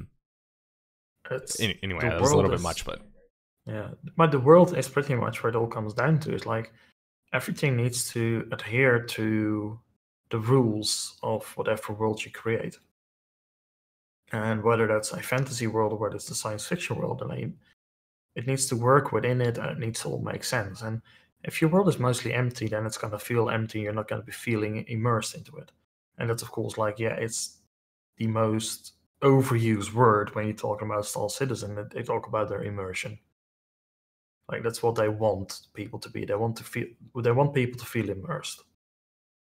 Of I course, think it's it's going to easy work to differently. hand wave that too, by the way. I just want to put that out there. Like, it's very easy for people to be like, oh, cinematic, whatever. Like, they're just trying to cash grab. They're just trying to make it about graphics. It's like no, like, even, you know, my favorite games like Darkfall and looking at EVE Online and comparing the two, they both suffer from a fatal flaw, which is that the world itself doesn't really do a whole lot, right? Like, the world on its own doesn't really do anything. Whereas when I load up Project 1999, EverQuest 1, the original EverQuest 1, like, the world itself functions just fine whether I'm in it or I'm not in it. And what I mean by that is, when I load in sometimes, there's dead players on the ground. Why are there dead players on the ground in the city? Well, the guards had to cap some dudes because either you were a bad faction, either you were evil, or you tried to attack somebody, you know, inside of the city or whatever else, or you did an illegal deed. Point being is, you can actually, like, piss off the NPCs, and if they can, they will try and kill you in that game. And so it makes sense, and it makes you feel like, wow, like, what just happened here? Like, you know, something just happened within this world, right? And I'm not here, and I wasn't here to experience it. That's the part that I love the most about MMOs and virtual worlds, right? Is the idea of, like, when I log back in, the world is still going. Everybody's still playing. Everyone's still doing their own thing. And now I'm, you know, in the space as well. Immersion in that aspect, like, there are many facets to immersion, and I think it's probably one of the most difficult things to really achieve, because immersion is all about details. And I'm not talking about, like, the finest minute graphical details. I'll tell you, if you're going to say, like, your game is going to be highly graphical fidelity, then people are going to look at those things as well. But even if you got a game that looks really basic, and today if you would look at it like, that looks so fucking ugly, but it can be really immersive, right, provided the right things are within that world that make you feel that immersion. Like you say, like, hey, I come back into the world and stuff has changed. Like, in EVE Online, like, it's not as good in it, but say if you wanted EVE Online to take a bit more, there are certain things there that are really there. Like, in EVE Online, you can log in the next day and be like, where am I? Oh yeah, the station you were in has been blown up overnight. right, Okay. right. And so there's, like, one thing I want to stress to people is that there's kind of two schools of thought, right? Some people have, again, in politics, these also exist. You have libertarian-minded people who are like, no government intervention, aka no developer intervention in this case, right? Those are the sandbox purists. Those people exist. They don't want the developers to do anything to their game. They want it to be all about them, the players. And then there's other people, obviously, I would say I'm in this camp, who've kind of seen that before and seen its problems and the problems that arise because of such a system. Darkfall, again, perfect example. Darkfall is a fantasy version of EVE. It just doesn't work because it doesn't have the same scale, first off, and it doesn't have the same economy. And so ultimately, it literally becomes everyone is just killing each other all the time, and there's no, like, there's no other game besides that. Reason to it, right? Yeah, it's just, I'm better than you, basically. Like, it's not really more supported in the game, and so, you know, someone like me who's come from an old school MMO background and seen old school MMOs and love old school MMOs, I'm the first person to say that when Galaxies implemented a storyline into the game, for example, for early level characters, I wasn't mad at all. I think that that's useful. You do need, you know, different quest mechanics and things like that, NPC mechanics. It's a balancing act, really. Right, exactly. And that's the problem with people that's, and especially these days, it's always like people are being like, no, it has to be this, or no, it has to be this. But that's, you know, they say the golden way in the middle, it really works. And that's, I think some people fear that Star Citizen is going to be going too much towards control by the I think that's my initial view of it, but that's just because I assume that people, you know, aren't thinking about, you know, maybe, like, I think it's going to be depending on where you are within that world, because I think more so than an EVE Online, it's going to be like, you know, certain core systems, like, you don't want to fuck around there because there's too many people that are going to come after you if you fuck around in core systems. Of course, there will be people who do that because you always got the people that don't give a shit. And that's fine. You need those, you know, that keeps things alive and interesting. Right. But overall, most people will not go and fuck around in there. the further out you go from those core systems, the more people will be taking like, I don't think anybody's watching. No, right. Sorry to be you, mate. Thank you for your ship. Right. I don't remember what the philosophical term is, but it's like people who basically only do things whenever they think that there's a consequence. That's kind of like, or when there isn't a consequence. That's kind of like what you see with like EVE Online. Is it in the end, it always comes down to what my consequence is. There's no reason, lore-wise or immersion-wise, to be like, you know what, maybe I shouldn't attack this guy. Like, not really, right? In the same way that there is in, I don't know. I'm getting a security status hit. Right, in Star Trek, if I chose to attack some alien ship, it doesn't just mean that I am attacking an alien ship. It means that I'm committing an act of war on another species. Like that, for people who don't understand the ramifications of that, that now means that, let's say, I don't know, whatever alien race it is, it's Romulans. Oh, you can all of the Romulans are going to attack me now, right? All of them are going to want my blood. Yeah, it's very simple. Like, if you are America and you sink a Russian ship, you just started a giant shitstorm. Right. It's more than just PKing a player. And you sink a Russian submarine, which probably nobody will ever find out that you did it. You know. Right. That's how it works with people. And that's like also like cost benefit analysis. Like, is it worth taking this risk to attack somebody? To go even further, you remember the Germans in World War II regarding the submarines? They weren't supposed to attack ships that were bringing supplies, but I mean, sometimes things happen, and you know, supplies gets misplaced. But I mean, obviously, it's like that's the kind of stuff you expect. Also, an important thing within Star Citizen, and this is quite a bit of theory crafting. I thought they are working more on their economy at last and showing a little bit about it, because that's been a personal gripe of mine. Is like, how the fuck are you going to do your economy? Because it's going to be critical. Like, ships in EVE Online in Star Citizen don't only just have a cost, as in they cost me this many credits to buy and all the equipment on there. And yes, you can insure them. But say, I personally, I own an Idris. It's just one of the frigates. Insanely expensive, absolutely stupid. Don't spend that amount of money on a Kickstarter game. But I got one. Like, it's the smaller size capital ship. If that thing gets blown up, I have it insured, so I will get a new one. But it may take 3 months, because only so many of these things are being built. Right.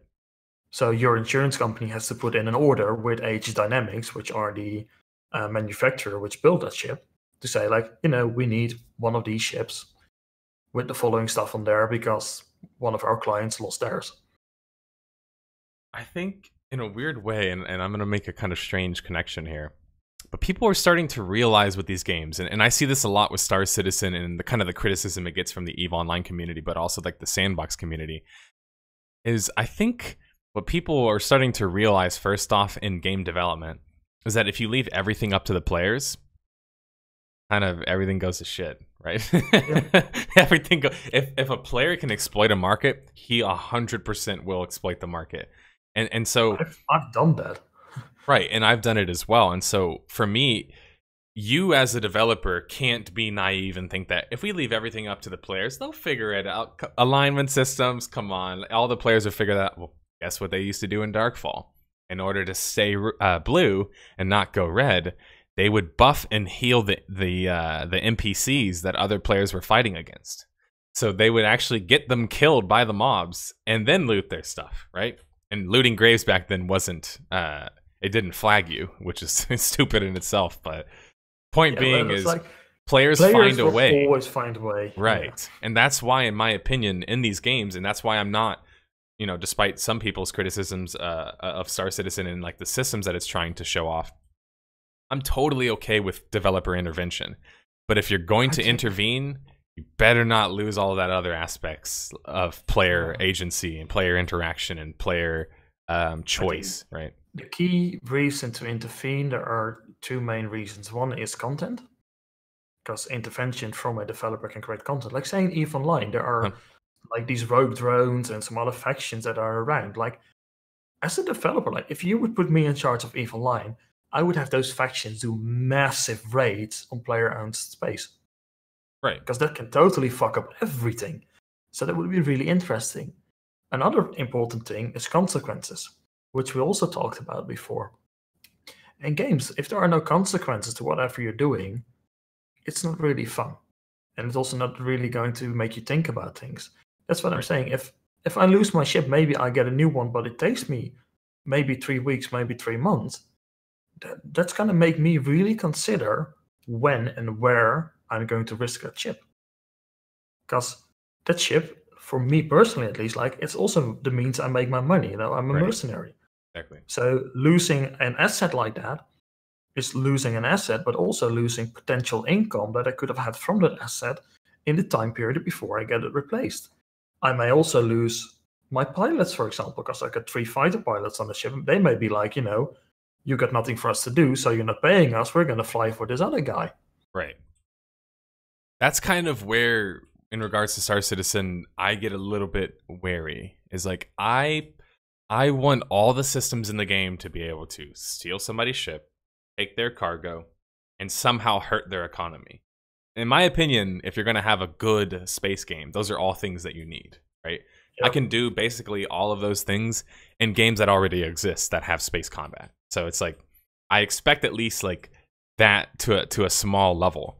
But I really do like the idea of loading into Star Citizen, being able to take a job from an NPC and go, or even one that was created by a player, and go out there, do the job, and have some kind of way of making income that doesn't require me to go find, some big expedition to join or whatever else. Like, there does need to be That's content. What they're working on, yeah. Right, exactly. There needs to be content on there to where, let's say, we're playing the game together, except, which is real life. You're in an EU time zone, I'm in an NA time zone. And let's say at some certain point of time, couple hours, I can't play the game or you can't play the game. Well, the way that I could play the game theoretically is by playing the game. Like in Star Citizen's case, I could just play the game, right? I could still continue to play the game because there's a game, there's a world there for me to participate in. But if it's a game that's completely reliant on player ability only, then now it comes to the situation where, okay, I need to find new friends, right? That's the only way I'm ever going to get anything done.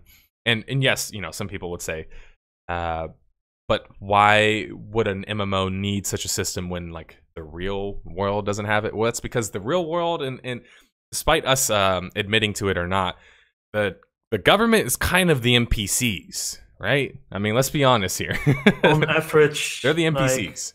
On average, what people don't realize, like what's saying with evil lines economy, like being a true capitalistic system, on average, most governments, they spend more than half the amount of money in any nation, especially in the Western world. Like, that means if you spend €1 to buy, or €2 to buy a cup of coffee, that means that the government has also spent €2 on something.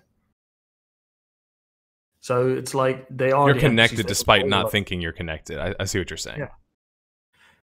And also make no mistake, like the real world, if your job is to be in the Navy, it's your job to be in the Navy, and you're going to be on that ship for 24 hours, 3 weeks at a time, for example, and you're going to be on that ship, and that's all you're going to be doing.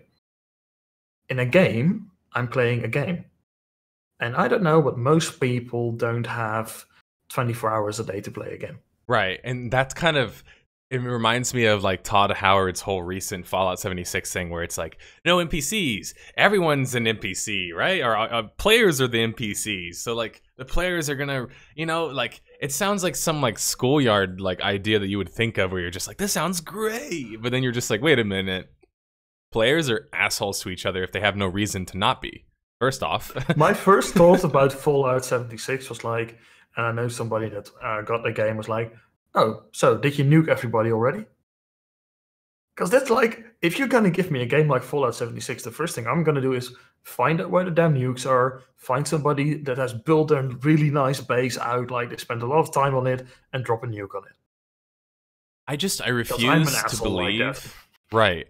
I refuse to believe that was like the extent of what they could come up with. I think it was merely a race against time. They wanted to get something out. And they wanted it to be basically like a foundation of something that they wanted to create later on, which obviously people speculate, could be another co-op experience type of thing that they were going for. Whatever it is, though, that system I think has already been shown to have immense problems. And it kind of, to go back to what you were saying about people have a real life job, as well as, you know, if they're going to work into one of these worlds, they theoretically would need a job in order for it to work properly, right? That's what people don't kind of get, is that we can't have, at least yet, these full interactive virtual world matrix-like experiences, because in these experiences, for them to work, we need to put enough time into the game. We need to actually have a role to fulfill. And so, yeah, maybe you wouldn't need NPCs if we could somehow create a system that would incentivize people enough, and then stake our entire company's future and everything else on the fact that I sure hope players feel like, you know, carrying our world. I feel like that's just a lot to ask. So ultimately, from a developer perspective, it's best to be like, here's worst case. So let's design NPCs and systems that are fail-safes, but let's give people the ability to become a police officer, for example. Maybe in Star Citizen, somebody wants to be part of the fleet, or somebody wants to help the police track people down. Like, that should be aspects that are allowed, but I understand why they first want to look at doing it with NPCs first rather than players. It's all just like, it's such a tricky balancing act all the time to figure out what's going to work, what isn't, and how are players going to act. Because it also depends wildly on the game you're dealing with, of course. And so, like, a lot of people say, like, EVE Online breeds some of the worst people in mankind's history. Because, well, being an asshole in EVE Online is being enormously rewarded. Right. And you don't really know yet how it's going to work out in Star Citizen. We don't have a freaking clue about it. I mean, that's one of the main gripes in our podcast, Citizen Situation, which we often mention, is like, there's so much game design that we don't know yet.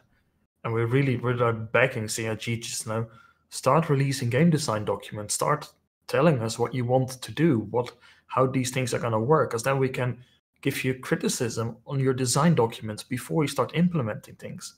Yeah, we that's where I'm confused so as well. Many things before they happen. Right.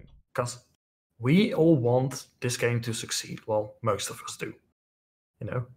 But, you should. Let me make that abundantly clear. If you don't like Star Citizen, or you somehow want the game to fail, I think that there's something wrong with you. Like, personally, there's something wrong with you. Because if you understand the way, you know, market at scale or economy at scale works, you know that there's no possible planet in which any of us should want something of the scale of Star Citizen, which is, I think you said last week, broken $200 million of crowdfunding. Close to, I think. Let me just check.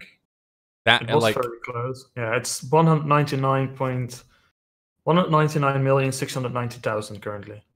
So it's probably going to break it this month or next month. But this month, because they're going to have their November sales. I think one of my minor hot takes for today kind of was surrounding the idea that I think ultimately, if they do it right, all is forgiven. I truly believe that if they do it right, it has the potential, because it's such a great and innovative like idea that they're trying to come up with, like in its execution, I should say, because I don't know 100% what their idea is yet. I think that's kind of what we're trying to figure out. Right, I think that's what we're all trying to figure out. But if that, whatever that is, works, I think we can all safely say people will just forget about all the other shit. I'm telling you right now, I can't wait to hear if it works, I'll be happy. And I cannot wait to hear all of the violins, all these different people saying like, oh, well, it still had all of these other, you know, bad things. And that shut up, you're going to play it. Like, if it's a good game, we're all going to play it. Unfortunately, right now, the MMO audience, we're kind of like Stockholm Syndrome children. We're so used to dealing with crap all the time. Many of us become defined by crap, which is why I created this shirt. Right? Because people never want to put things in the past. Play it. It's not that. It's the best game ever. Right. Like when people are still telling me, wait a minute. What they say? SWTOR is having another expansion. Like, it can't be dead. I'm thinking to myself, like, there was literally a report and it was confirmed by like a good source from somebody who knew, like someone who works there who knows a contact at Kotaku, said that they were seriously considering shutting the game down. Like, it wasn't like I just I don't thought that believe they it. would. I don't think it's really all that profitable anymore. But like I talked I to you mean, that's about it proven though. before. That's not a I'm risky statement to make yeah. though, because you can look up their I financials. People don't suspect realize that. yeah. I suspect the only reason they keep it running is probably because it's part of the deal that they have with Disney for making Star Wars games. I would not be surprised if Disney says like there needs to be a Star Wars MMO. I'm inclined to agree with you. I think EA is terrified of getting spanked by Disney, so there's no possible way they'll do anything. Again, besides the Battlefront stuff, they already got spanked over that. But I don't think they just would shut it down because it wasn't profitable, and that's why it drives me crazy that for some people measuring success or failure is only based on whether or not it's literally alive or literally dead. When it's like, I don't know about you guys, but I'm sure Betamax still exists to some extent, right? Like, I'm sure they're still out there. You can probably go buy a Betamax, but it's like nobody remembers who the hell Betamax is. Nope. It's VHS or bust. Yep. But that's like I get it for a lot of people, of course. Like certain games, as you said, we become defined by games, and a lot of people also I've learned over time when I'm playing games. A lot of people really dedicate themselves majorly to one single game. And I have never been able to do that. Like, despite my insane amount of money that I put in Star Citizen, I don't see Star Citizen as being the only game I'm ever playing. Like, if Star Citizen was going to come out at the same time Cyberpunk 2077 was going to come out, then I would be playing both those games. Because, yeah, I want to play both those games. Hell, if Starfield is going to come out from Bethesda, I'd probably give that a spin as well. Just, yeah, I don't get the whole feeling like this game defines my identity. Yeah, and I'm there with you, and obviously having been someone who's navigated through that a lot through my YouTube comments and such, I'm quite used to other people reacting in that way. And I understand to some extent, but yeah, one thing I've said before is you can basically sum up somebody's opinions of games kind of to some extent based on the first MMO that they played. Like if you want to know what someone's opinions are about MMOs, generally speaking, just ask them what the first MMO that they played is. I will guarantee it's not only their favorite MMO, but it's also the one that they, couldn't live without kind of game, right? Like a lot of people have that strong experience for their first MMO where they're like, oh my God, this game is so great. And if you somehow don't tell me a story that sounds like the story that I remember, aka my nostalgia, then I won't believe you. That can't be my game. I find it really amusing because like my first MMO was World of Warcraft, and like when I was playing that was really quite a lot, but I was also still playing other things. And if I'm looking back on it now, like the whole vanilla servers and the stuff that they're coming out with, I'm just looking at it. I just looked at some footage because Lazy Peon showed me some of it. I showed on his YouTube, and it's like looking at it, it's like watching it, like I remember all of that. And it just reinforces that I don't really feel any desire to go back to that. Because maybe it was good at the time, but I just don't really think that it really holds up anymore. And also, like, two other things, like, I don't have that amount of time anymore. Because when I was playing that, I was in school, you get mountains of time left to play games like that. And it needs a lot of time. It's the same reason why I don't play a lot of, even when I'm playing, like, all I do is low sec PvP without giving a shit about what I'm doing. And on the other hand, I was just looking at it like, I think they're better games for me to play. Let's get more enjoyment out of. So this, like, broaden your horizons, people, is what I would really say to anybody. It's like, there's so much out there to enjoy in games, in music, in movies, in series, and everything. Like, there's more than this one game. Yeah, that's the weird thing to me, because ultimately I think if you want a cheat code to understanding people, you need to look at a person and then just imagine to yourself like what they want out of a situation like the most. And I mean like as a central theme. And like for myself, for example, I just want the MMO market to succeed. So like you, I'm not loyal to any particular game.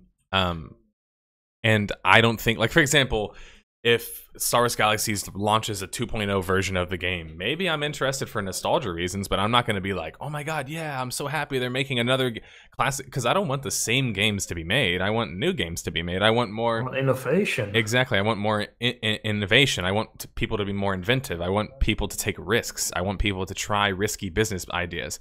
That's why, games like Camelot Unchained will always have my support, because when Mark Jacobs says, I think the quote is, give or take, don't quote me on quoting him, but he says something along the lines of, we will make the game that we want to make regardless, right? And like, that's what your vision needs to be. It needs to be, here is our game, here's the game that we're going to make, regardless if we're a niche success, 100K, 200K, a million, this is the game that we're going to make. And that's ultimately, I think, what you have to do. But again, that's my expectation, is the market. Like, I want games to get to the point to where they're a hollow deck, right?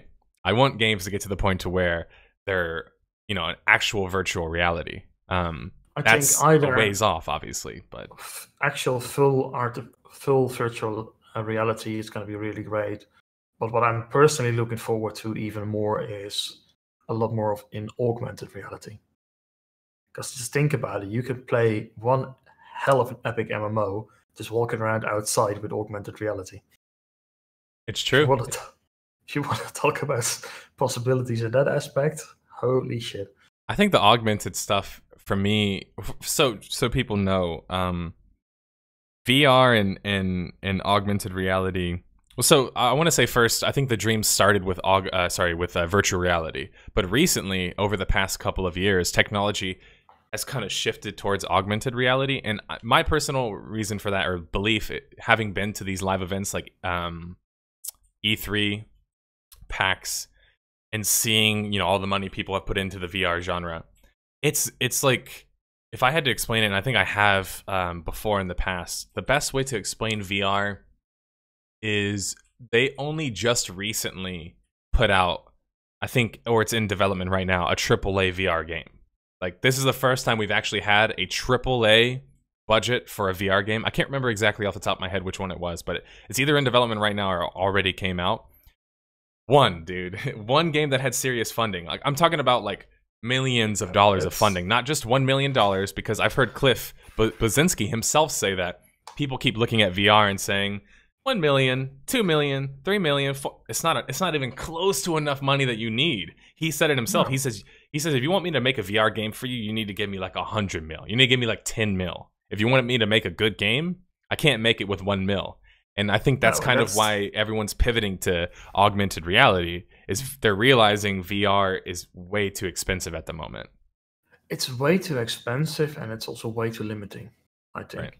Because VR, outside of the fact that it requires expensive hardware, to really run a good VR game. Like, even my rig, like, I got a really expensive custom built computer here. Like, I built it myself.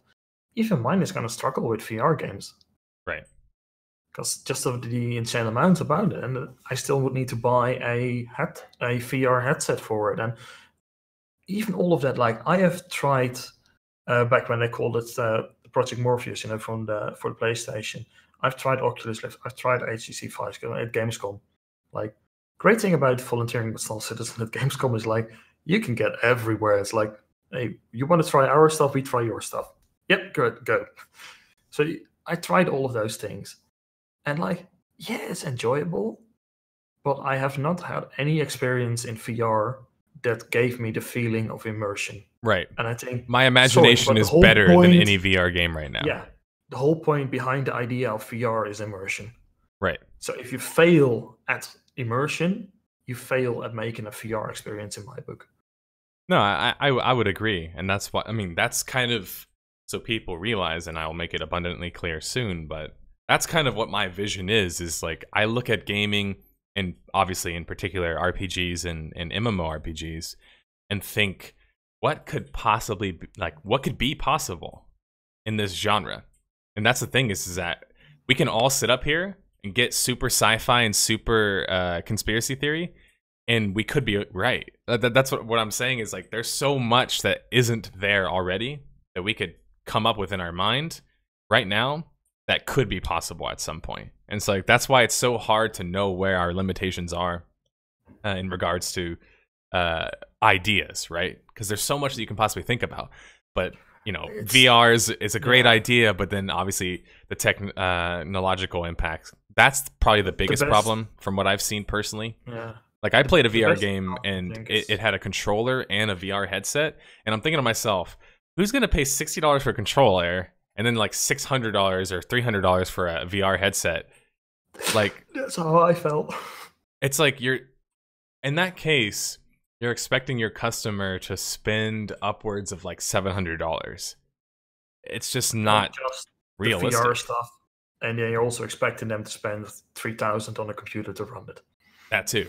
So yeah, in total, you're expecting somebody to have a $3,000 computer with a $600 VR headset with a $60 game and a $60 control. Like it's just, that's a lot to ask for people. So yeah, that market's way off, but obviously very, very interesting.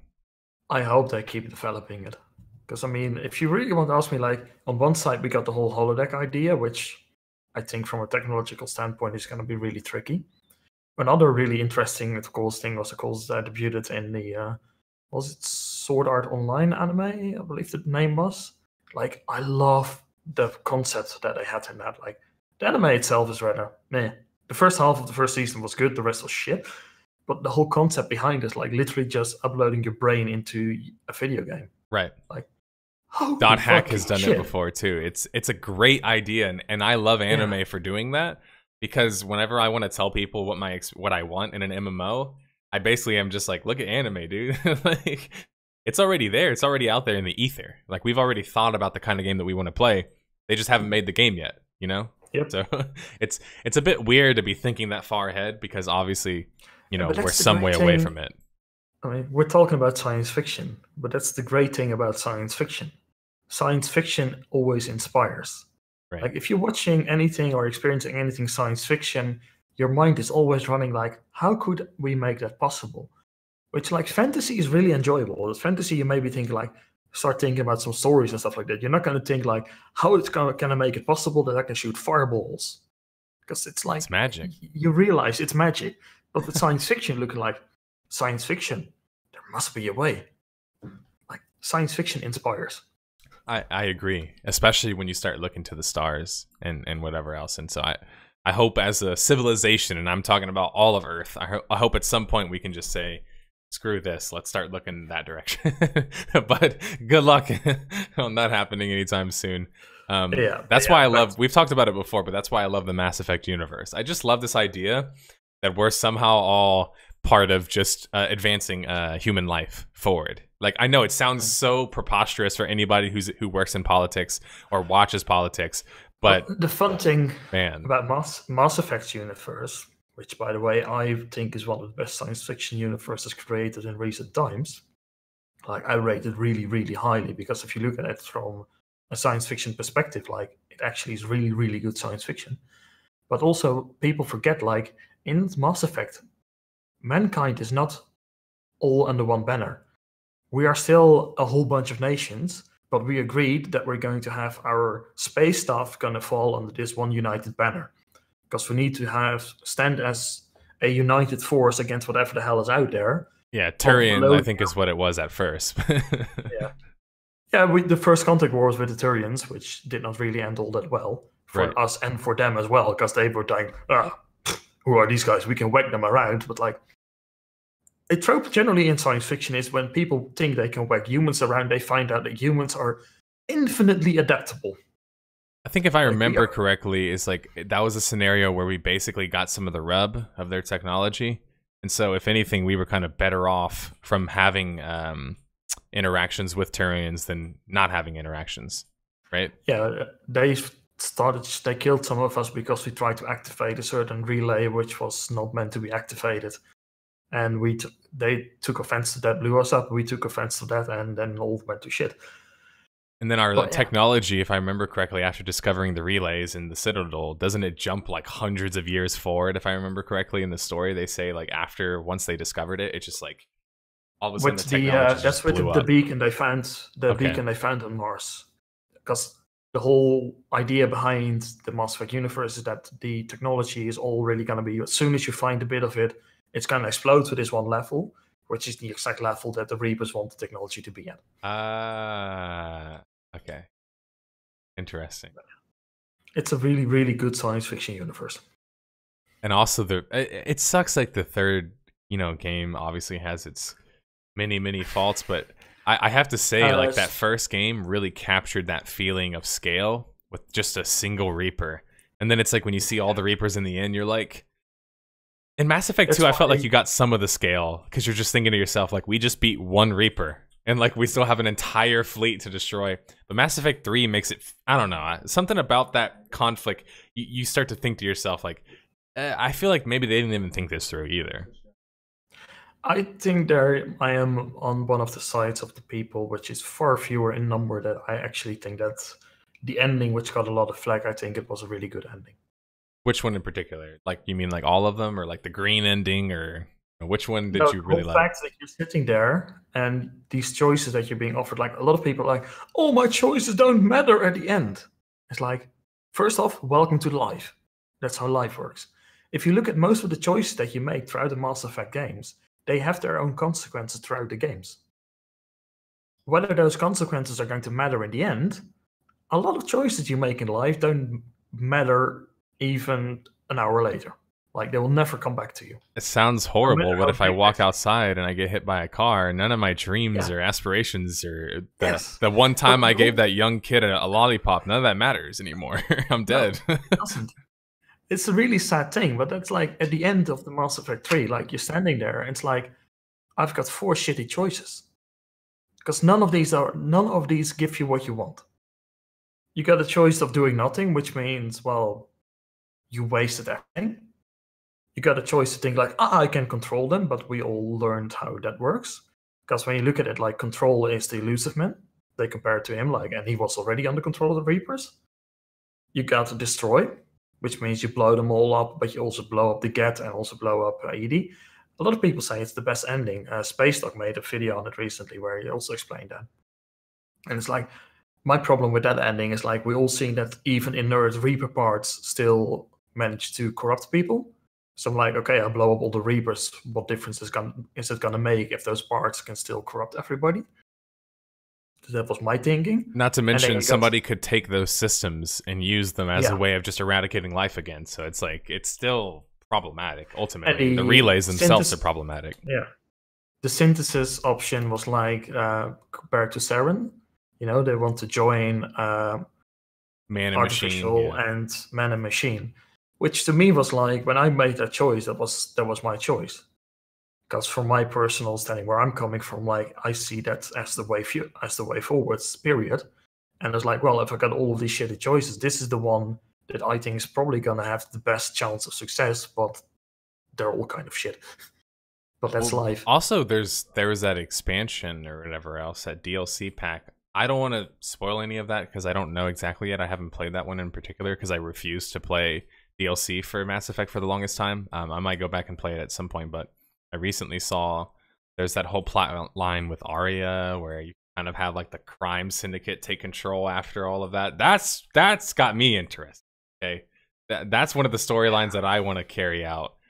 Maybe when I go back and play the game at some point. But I always like those storylines where it's like, in SWTOR, did you ever play the Smuggler? Only a little bit. Okay, so I really recommend for people who played SWTOR or haven't to play the Smuggler. But Smuggler has kind of like story, but the dialogue is really good. But at the very end, the dialogue is really witty. Right, the dialogue is extremely witty, and at the very end of the game, there's a number of ways you can, obviously things can play out, and I won't spoil them. But in my particular case, I basically got the exact kind of ending that I wanted, which is very rare to say that you can get that in a kind of game. But I essentially got to be like, hey, I used to work for the Republic, but now I'm a privateer. Now I'm a pirate, essentially. And so I'll help you guys, but you're going to have to pay me. That was basically my character. I'll help the Republic. Trust me, I'll be a loyalist, but you'll have to pay me loyalist kind of money. That's what my character was. I mean, I think there are really quite a few good storylines in the storylines in SWTOR. Those first class storylines, they are really good. Like, if you want to enjoy some very good RPG storylines. Like, it's really worth just playing those, I would say. I mean, I really enjoyed The Agent because a lot of people say, like, if you want to do it the correct way, you should play The Agent the last, because The Agent storyline pretty much ties everything together. Like, it shows you why everything is happening. I mean, to some extent, I feel like, didn't they say Jedi Knight is basically the protagonist, though? Yeah, Jedi Knight is the standard classic Star Wars story, and I found it incredibly boring. I did too. I stopped playing at like Act 3. I played it all the way through because, like, well, at least I've done it. But like, if you want to have a good, like, I'm wielding my lightsaber, I'm a sort of night guy, play the Sith Warrior. That storyline is really, really good, actually. I agree. I think it's quite underrated because there are some moments in that storyline of the Sith Warrior that you really like. Oh, I did not see that coming. Yeah, no, I mean, even in the first act, you're already met with like 4 different decisions that you can possibly make. One of which, by the way, is hidden, which is, like, to me, one of the coolest things that you can do in story telling is make it to where, unless you can play it right, you're not going to get the most favorable outcome. It shouldn't be like, let me just save scum really quickly, especially in an MMO, right? It should be like, well, I get one shot on. And so that's what I really liked about that story in particular, was even in Act 1, which majority of the storylines can't say the same, but even after Act 1 or the conclusion of Act 1, I'm sitting there and I'm thinking to myself, like, man, what am I going to choose? Like, I don't know which one to choose. And it's very rare that you get stumped like that. So as much as I shit talk SWTOR, it's got some pretty good storylines. Yeah. And, you know, some of the storylines are decent. Like, the Sith Inquisitor is decent, but I just love playing that because especially the female voice acting on that one is crazy. So good. Like, when you hear that, I don't know whoever did that voice acting, but whoever did that, like, she just mastered sarcasm. It just drips all over it. It's trying to remember who it is. It's she's done something else before, some other notable role, but I do know that she's great. I cannot stand the Jedi Knight female. Have you heard that one? Oh my. It basically sounds like they got a cheerleader straight out of high school and were like, hey, can you voice act this Jedi Knight female character? I will say one of the things that the Sith Inquisitor one, the female, like, in the main story is really good, but later on, especially when you get to the Knights of the Fallen Empire stuff, it's really, really doesn't fit well. I don't know if they got somebody else to do it, but it's not remotely as good. I far more enjoyed my Chancellor's voice acting on that one. Yeah, I'm not entirely sure if they got the same voice. I know the Bounty Hunter, they got the same voice actor, but he has like a different quality voiceover. So it sounds different. Like, some people have thought that he's a different person, but it's the same person. He just has an effect on his voice for some reason. Yeah. I mean, if you want to talk about, like, the most annoying storyline I played in SWTOR, it has to be the Jedi Counselor. God, that storyline is a drag. Okay, so I've heard some really humorous ways to describe 2 of the storylines in particular that I didn't like. So one of them is the Sith Inquisitor. The explanation I've heard is that you're a Ghostbuster member, and that's basically the plot. And then there's one for the what was the other one? Bounty Hunter is B movie. You're a B movie action. I mean, it should be. I mean, and it's okay. It's okay. Like, first off, let me say, as much as it's like very like one-liney and very actiony, I actually enjoyed it. I thought it was basically the equivalent of, like, an action movie. There's nothing wrong with a good B movie. Yeah, every now and then. Yeah, I totally agree. And yeah, somebody mentioned that the female bounty hunter voice actor is really good. She is. The male voice actor, though, man, is he corny, dude. Like, and I'm not even exaggerating for you guys, but he literally says lines like this: "Time to do the killing." Like, he'll say shit like that, and you're just like, no, that's too much cringe. But I always made my guy about the money. When you make a bounty hunter, you always got to make him about the money. So he's just an asshole to everybody. Oh, mine was fairly simple. Mine was simply, if I take a contract, I take a contract. You got to carry it out, right? I carry it out. I don't give a shit what the consequences are. I'm a bounty hunter. I take contracts. I do the contracts. Whatever else happens, not my fucking problem. I'm just a tool. Right. I make good money being a tool. I like my good money. Everything else, who gives a shit? This universe is always going to hell. I just want to make the best of it as long as I live. Right. Man, I could talk about SWTOR forever, because in particular, I didn't think the bounty hunter, first off, should have been part of the Imperial side. I think it should have been a neutral faction, but I don't like how they basically were like, oh, only the Empire have bounty hunters, and only the Republic have smugglers. Sorry, guys. Yeah. It's like, what? You're telling me there isn't smugglers who work for the Empire? Like, are you kidding me? Storyline. What do you think they're doing? Time and time again that they have. Right, exactly. But anyway, I digress on that point. Yeah. One last thing I wanted to ask about Star Citizen, to bring it back to that, to end that discussion before we get into some of the more current news topics. With Star Citizen, do you think, I guess, here's my question. It's a bit hard of a question to ask, because I feel like there's so many different layers to it, but are you optimistic, or are you worried about the future? I guess that's how simple I'll leave the question. And I know that's not simple, but you get my point. I think from the fact that we launched a podcast to be critical about Star Citizen can answer that question on its own is like, I am worried. Okay. And I think that's fair. There are things happening with Star Citizen as a game, but also at CIG, that concern me. And the things that are happening, the things that I am hearing from people that know people within the company, and I don't want to name any names in this aspect because I've got too many respect for a lot of people that are working for them. But it's really sad, some of the things I'm hearing. And I think a lot of it can simply be boiled down to scale. Any company that grows above a certain size starts to lose personality. It starts to turn more into a corporate entity. Right. That's what I really see happening with CIG more and more and more. That you're feeling like, even comparing it now between like just over a year ago when I was at one of their studios in Frankfurt, and hearing the stories that you hear now, it's just like, it doesn't feel good. And whenever something doesn't feel good, I am worried, because I learned to trust my feelings and those kind of things. Especially like when things go wrong in that type of scenario, it's usually from a bad feeling. Like you start to think like, oh, things are starting to change here. I mean, I think a lot of dev teams have faced such a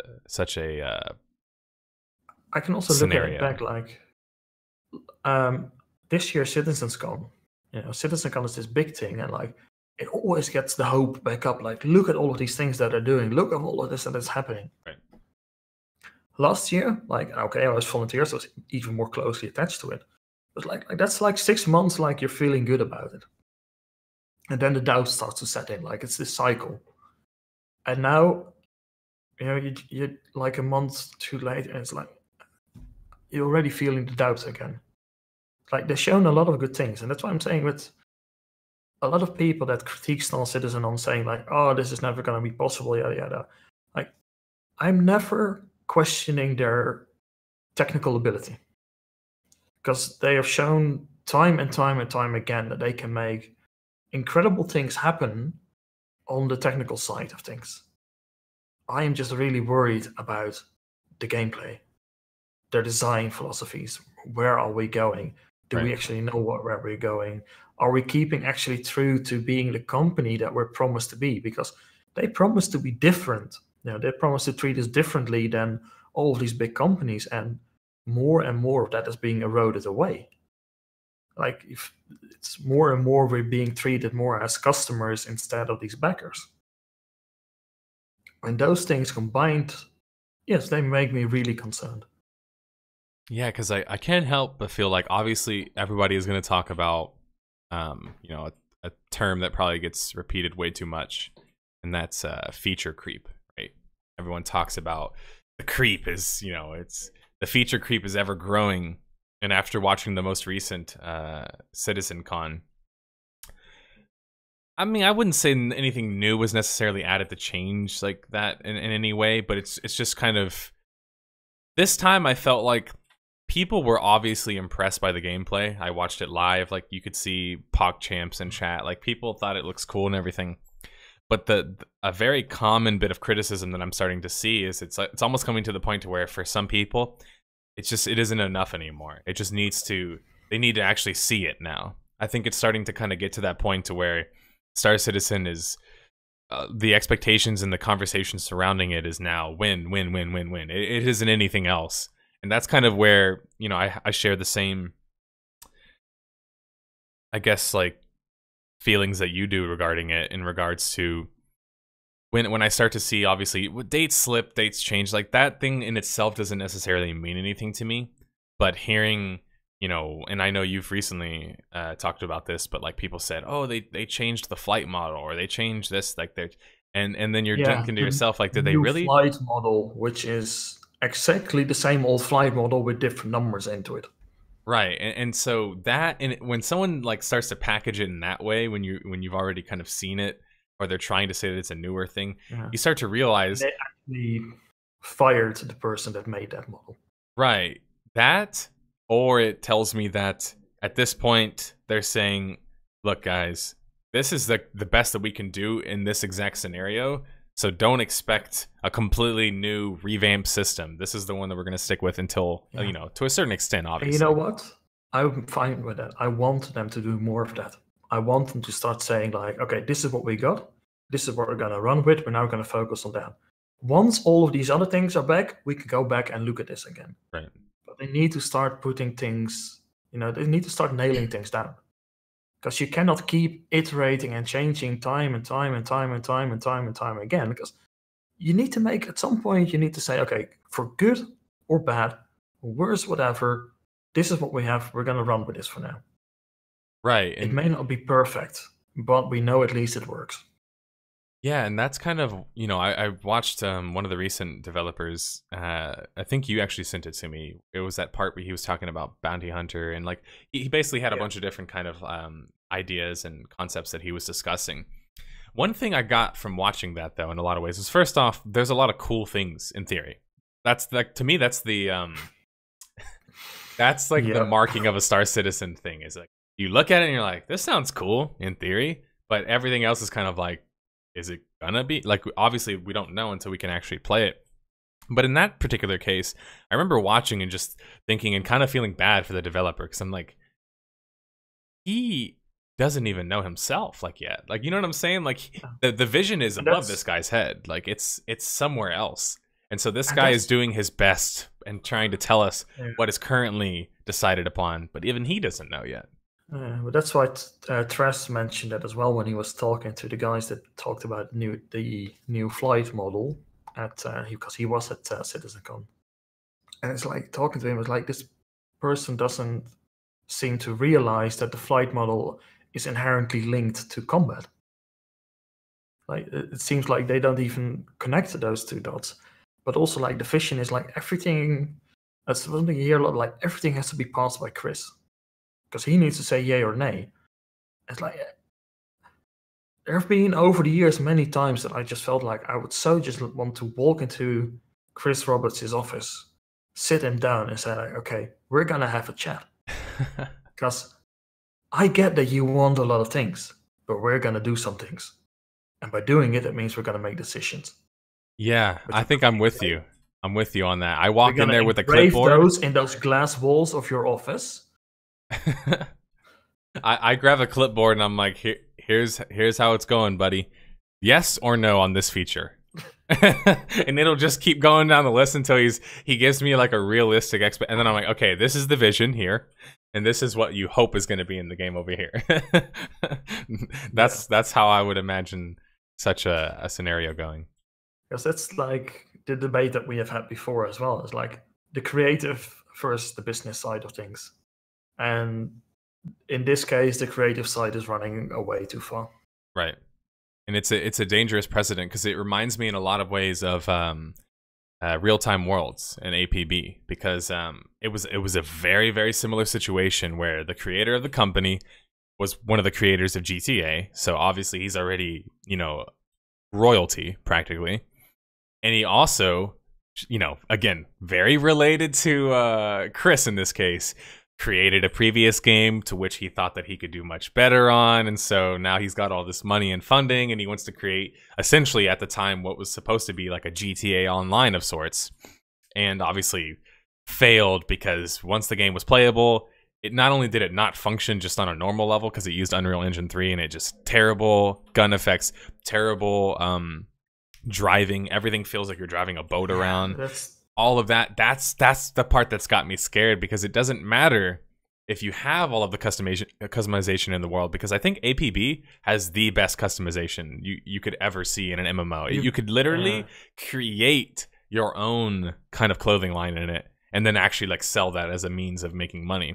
You don't really see that in many games, but then once you actually play the game, you're just like, who cares if the game doesn't play cool? Right? If you don't like the way the game plays, no one cares. No, it's the foundation that needs to be in order, and that's what I have been asking for with Star Citizen. Is like, just get that foundation in order, pour it down, get it ready, and start building the rest on top of it. But just go with it. Yeah, I say in regards to like their live test servers, I think no more new content until they can essentially fix the way it works right now. Like, especially now that they added the you can buy ships. What do they call it? It's not a merchant, right? It's like a store or something. Yeah, so basically they added a store into the game, and you can go. Obviously, you can't even make money enough to buy a ship, so it's kind of, you know, pointless. And I remember watching that. The prices of the ships, and like a lot of people are like, holy shit, those are so much higher, and the cheaper ships they're relatively, they're not as much. Like, I think the Hammerhead is like, was it 25 times the price in in-game currency to what you paid for it when you pledge for it, but like a smaller ship is maybe like 2 or 3 times, and people are getting all like upset and angry about it. But that's like one of the things, like, I'm sorry guys, but they have told you that many years ago that was exactly how it was going to happen. The problem is you do need to make it obtainable to earn those ships. Now, I'm not going to say it should be obtainable for a single player in 2 months of playing to earn themselves a Hammerhead, which is why all this is like, it's a large gunship. Right. You need 7 or so people to crew that thing. It's like, that should not be something that is really easily obtainable, but something like a Mustang or an Aurora, you know, the basic starter ships, I should be able to earn enough, you know, within a week or 2 at least to fly one of those things around. Because if you can't get those quickly, then what's the point of playing a space game if I can't go out into fucking space? Right. Yeah, exactly. And like, you can't actually go out and earn the ship that they now put into the game. One last thing I'll ask about Star Citizen before we move on is in regards to the way that they sell ships. So just so everyone knows my personal philosophy. Yeah. Right. For me personally, I've always been this kind of way. As long as I can steal somebody's shit, I don't care if they buy it. Like, I just personally don't care, because as long as I can steal it, that means that it's coming back into the economy, right? Like, I'm okay with that. So yes, like, I can see people's criticism when something costs more in-game money than it does in real life. Surprise, that's pretty much how it always is. But where I get a little bit afraid is where you have people who are starting to put thousands of dollars now into a game. And I know people like you who've played EVE Online, they're not going to be surprised if their ship gets destroyed, right? You probably had many ships destroyed. But in this particular case, I think we can both admit that it's, first off, way more impactful to lose a frigate-sized ship. But also, you get into the realm of, they started by saying that they were going to offer insurance. Then they changed their mind, saying that it was only at that point, right? And they're going to change it to where they're no longer offering the insurance for people who pledge, but only for people who pay the in-game insurance. That's what I've been... Like, that's my understanding of it. Is that right? It's like, you've got normal insurance, which is time limited, and you got the LTI. Okay. LTI was at some point like, to all the backers who pledged before this, all that stuff is LTI. From here on, only concept sales have LTI. but then they changed it so that you only get LTI on concept sales, where you actually buy the ships with new money instead of melting one of the ships you have to buy a ship with credits. And the ships that you buy with real money are also cheaper than the ones with credits. And like, yeah. Do you think their, I guess, decisions regarding that whole thing? Do you agree with their stance? Like, because I feel like they're in a hard position. Let me say that first off. They're in a hard position because whenever you allow people to first off just invest, period, they're already going to expect some kind of return. But in this particular case, if you can buy a ship, people are going to expect to have that ship. So of course, everyone's thought about this scenario. Who's thought about this particular problem in Star Citizen, but they thought about the scenario where you have a guy, he's dropped however many dollars, he just got a ship stolen from him. Now what? That's where I've got a lot of fear regarding the whole. Right, that's where I've got some fear regarding this whole Star Citizen thing. Because how does the developers, how do they not feel like the best decision for them is to side with the person who spent all that money? It's hard not to be like, you know what? Let's introduce some kind of insurance, or let's make it to where you can only lose it under these circumstances. They're directly incentivized to do that, whereas them losing it, I don't know if they're at. I mean, maybe you could buy another ship. I guess in that way you're incentivized, but I get the feeling you got. Like, as it stands right now, if your ship gets stolen, insurance will cover it. You get a new ship, and I'm totally fine with that because that's real. I mean, that's in real life as well. If you insure your shit, then you should get it back. And of course, if you're putting additional components on it, which cost more money, you need to insure those up to a certain level and all of that. Like, your insurance that comes with the ship that you pledge for only covers that ship with that equipment on it. That's it. So if you put like a ship, you insure it, and you're gonna put on like maybe twice the value of the ship and equipment on it, and you don't put on additional insurance on it, your ship gets blown up. You only get the ship back with the original equipment. Okay. And everything else, you're sadly out of luck. And are you afraid that they'll like either remove that? Like, I guess what I'm trying to say in particular is, are you afraid that won't remain? Because I have fears because of all of the financial reasons that I've previously mentioned. And we've already seen great blowback for this whole, insurance thing. I'm wondering if at live, what business model are they going, or what word or law are they going to stick to the most? Are they really going to say, if you lose it and you didn't have insurance, then you lose it no matter what?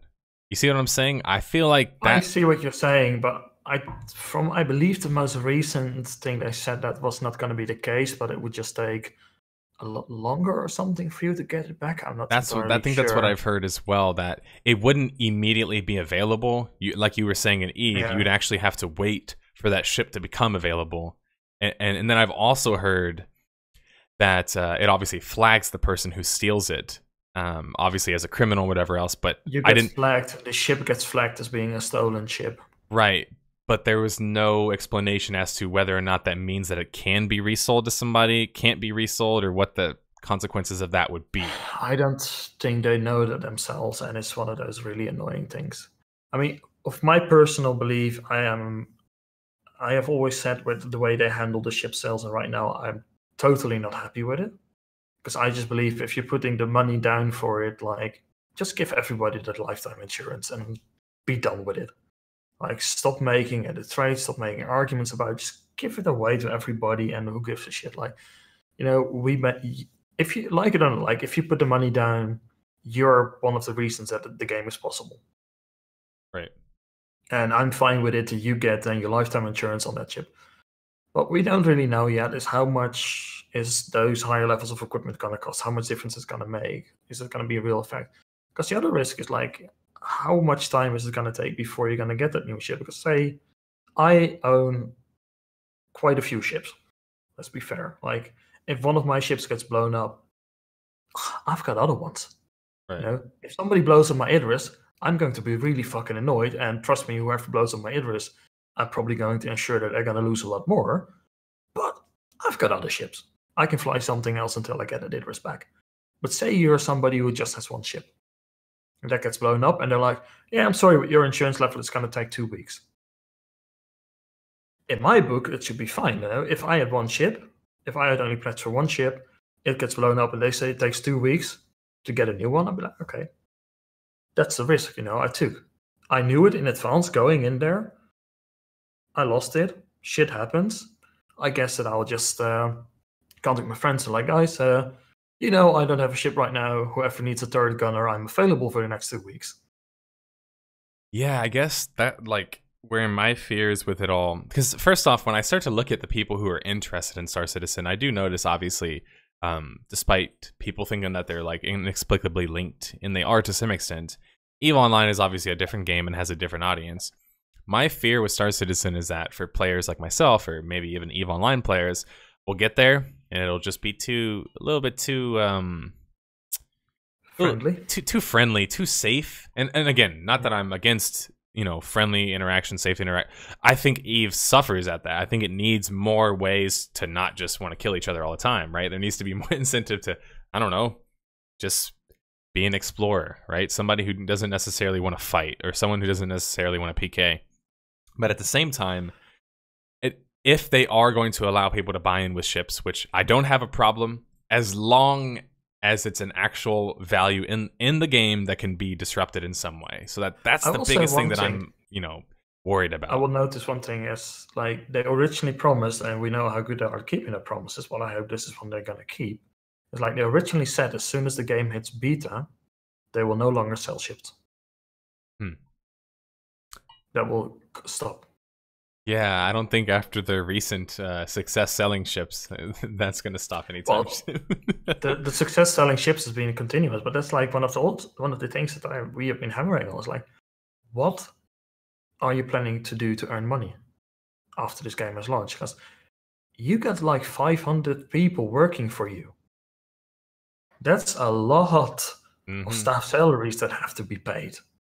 That's for damn sure. How are you going to earn that money? Because you're looking like Blizzard level development team sizes on this earn this size by now.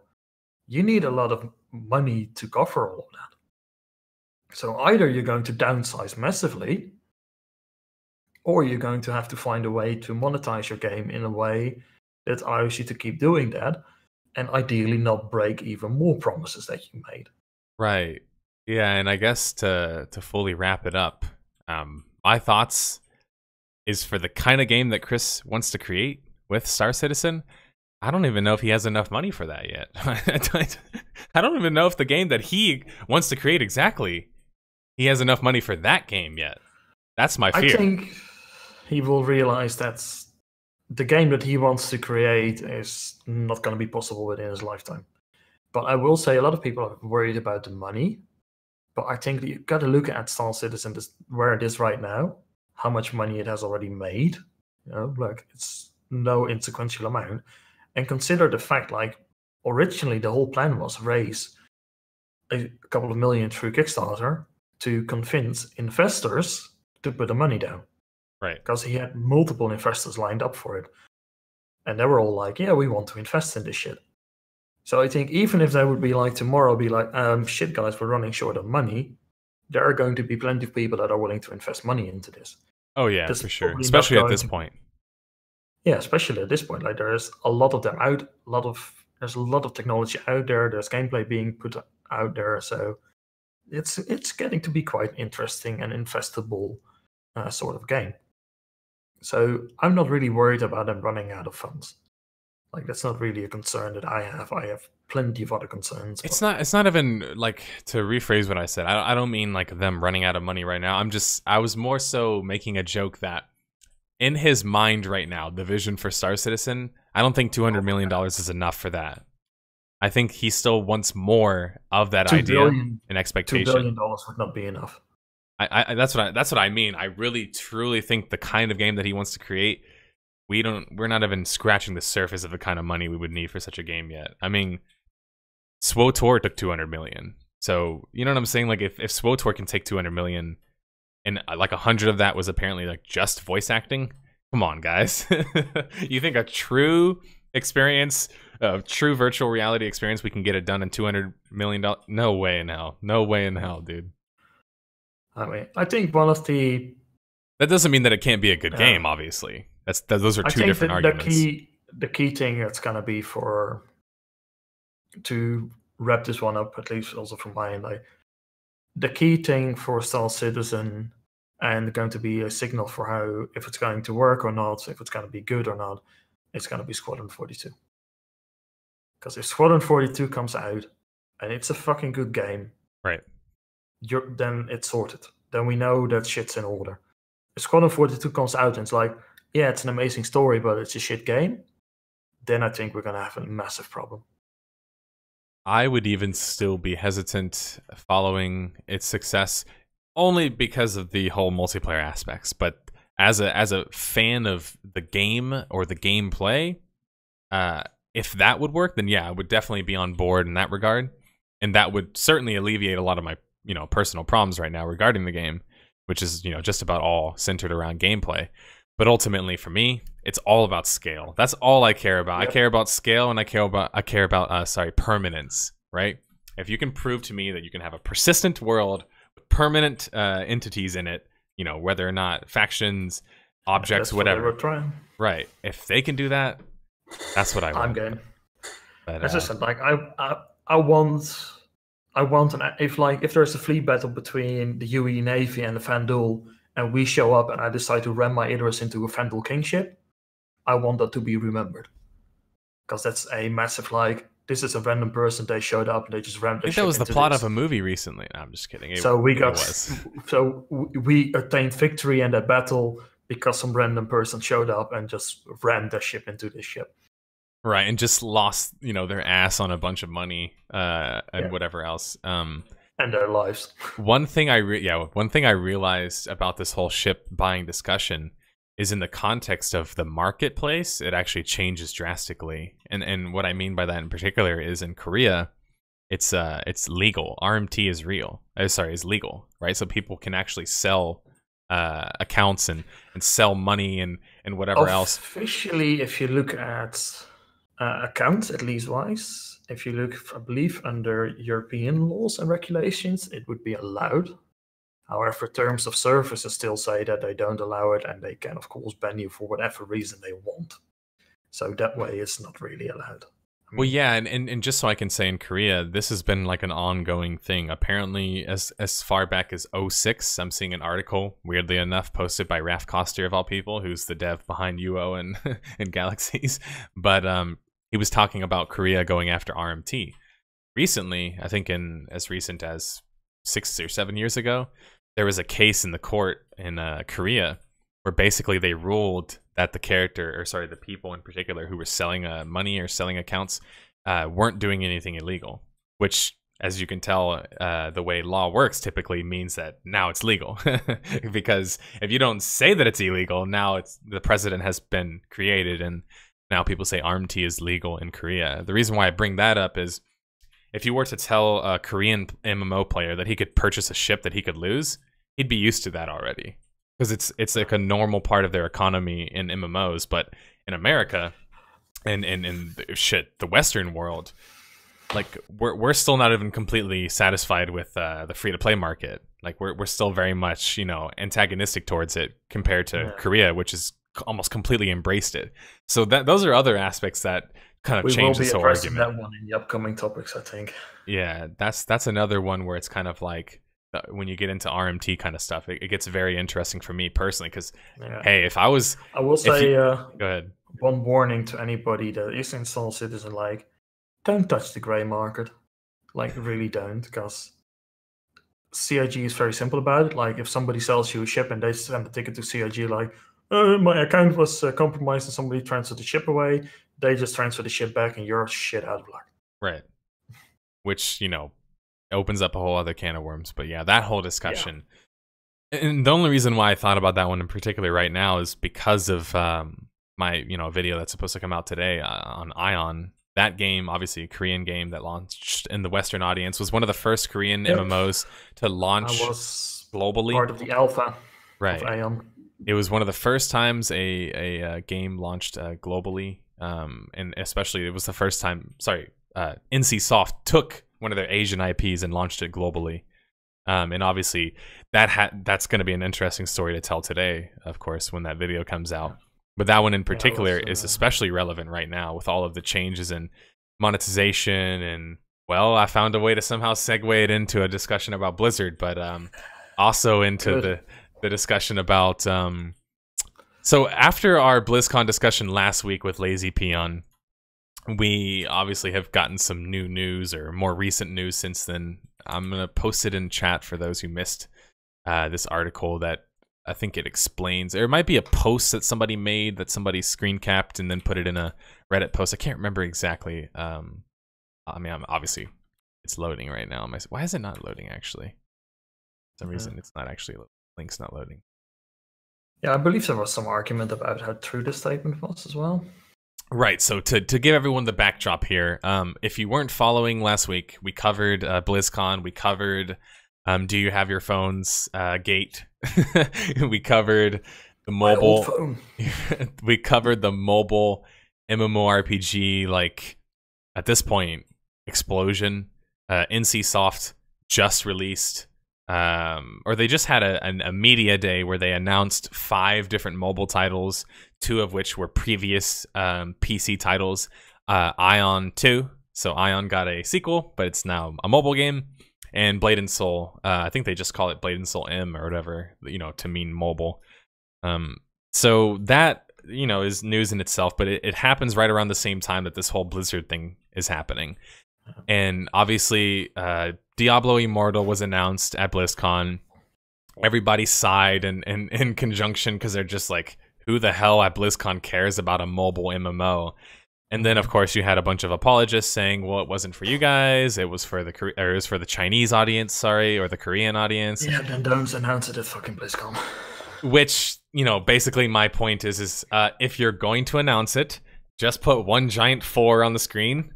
And that's it. That's all you got to do. I mean, that's what Elder Scrolls did.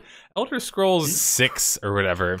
Guys, it's probably going to be 8 years ahead. Right. If I walked into Todd's office right now and was like, all right, show me TES 6, and I put him at gunpoint, please don't sue me. I'm not actually going to do this. But if I did that, I guarantee he'd say, just shoot me, dude. Because he wouldn't have anything ready. He would not have anything. Oh. I mean, he probably would try and sell me another Skyrim copy if we're gonna be. He'd be like, well, actually, I can show you something better than the Elder Scrolls 6.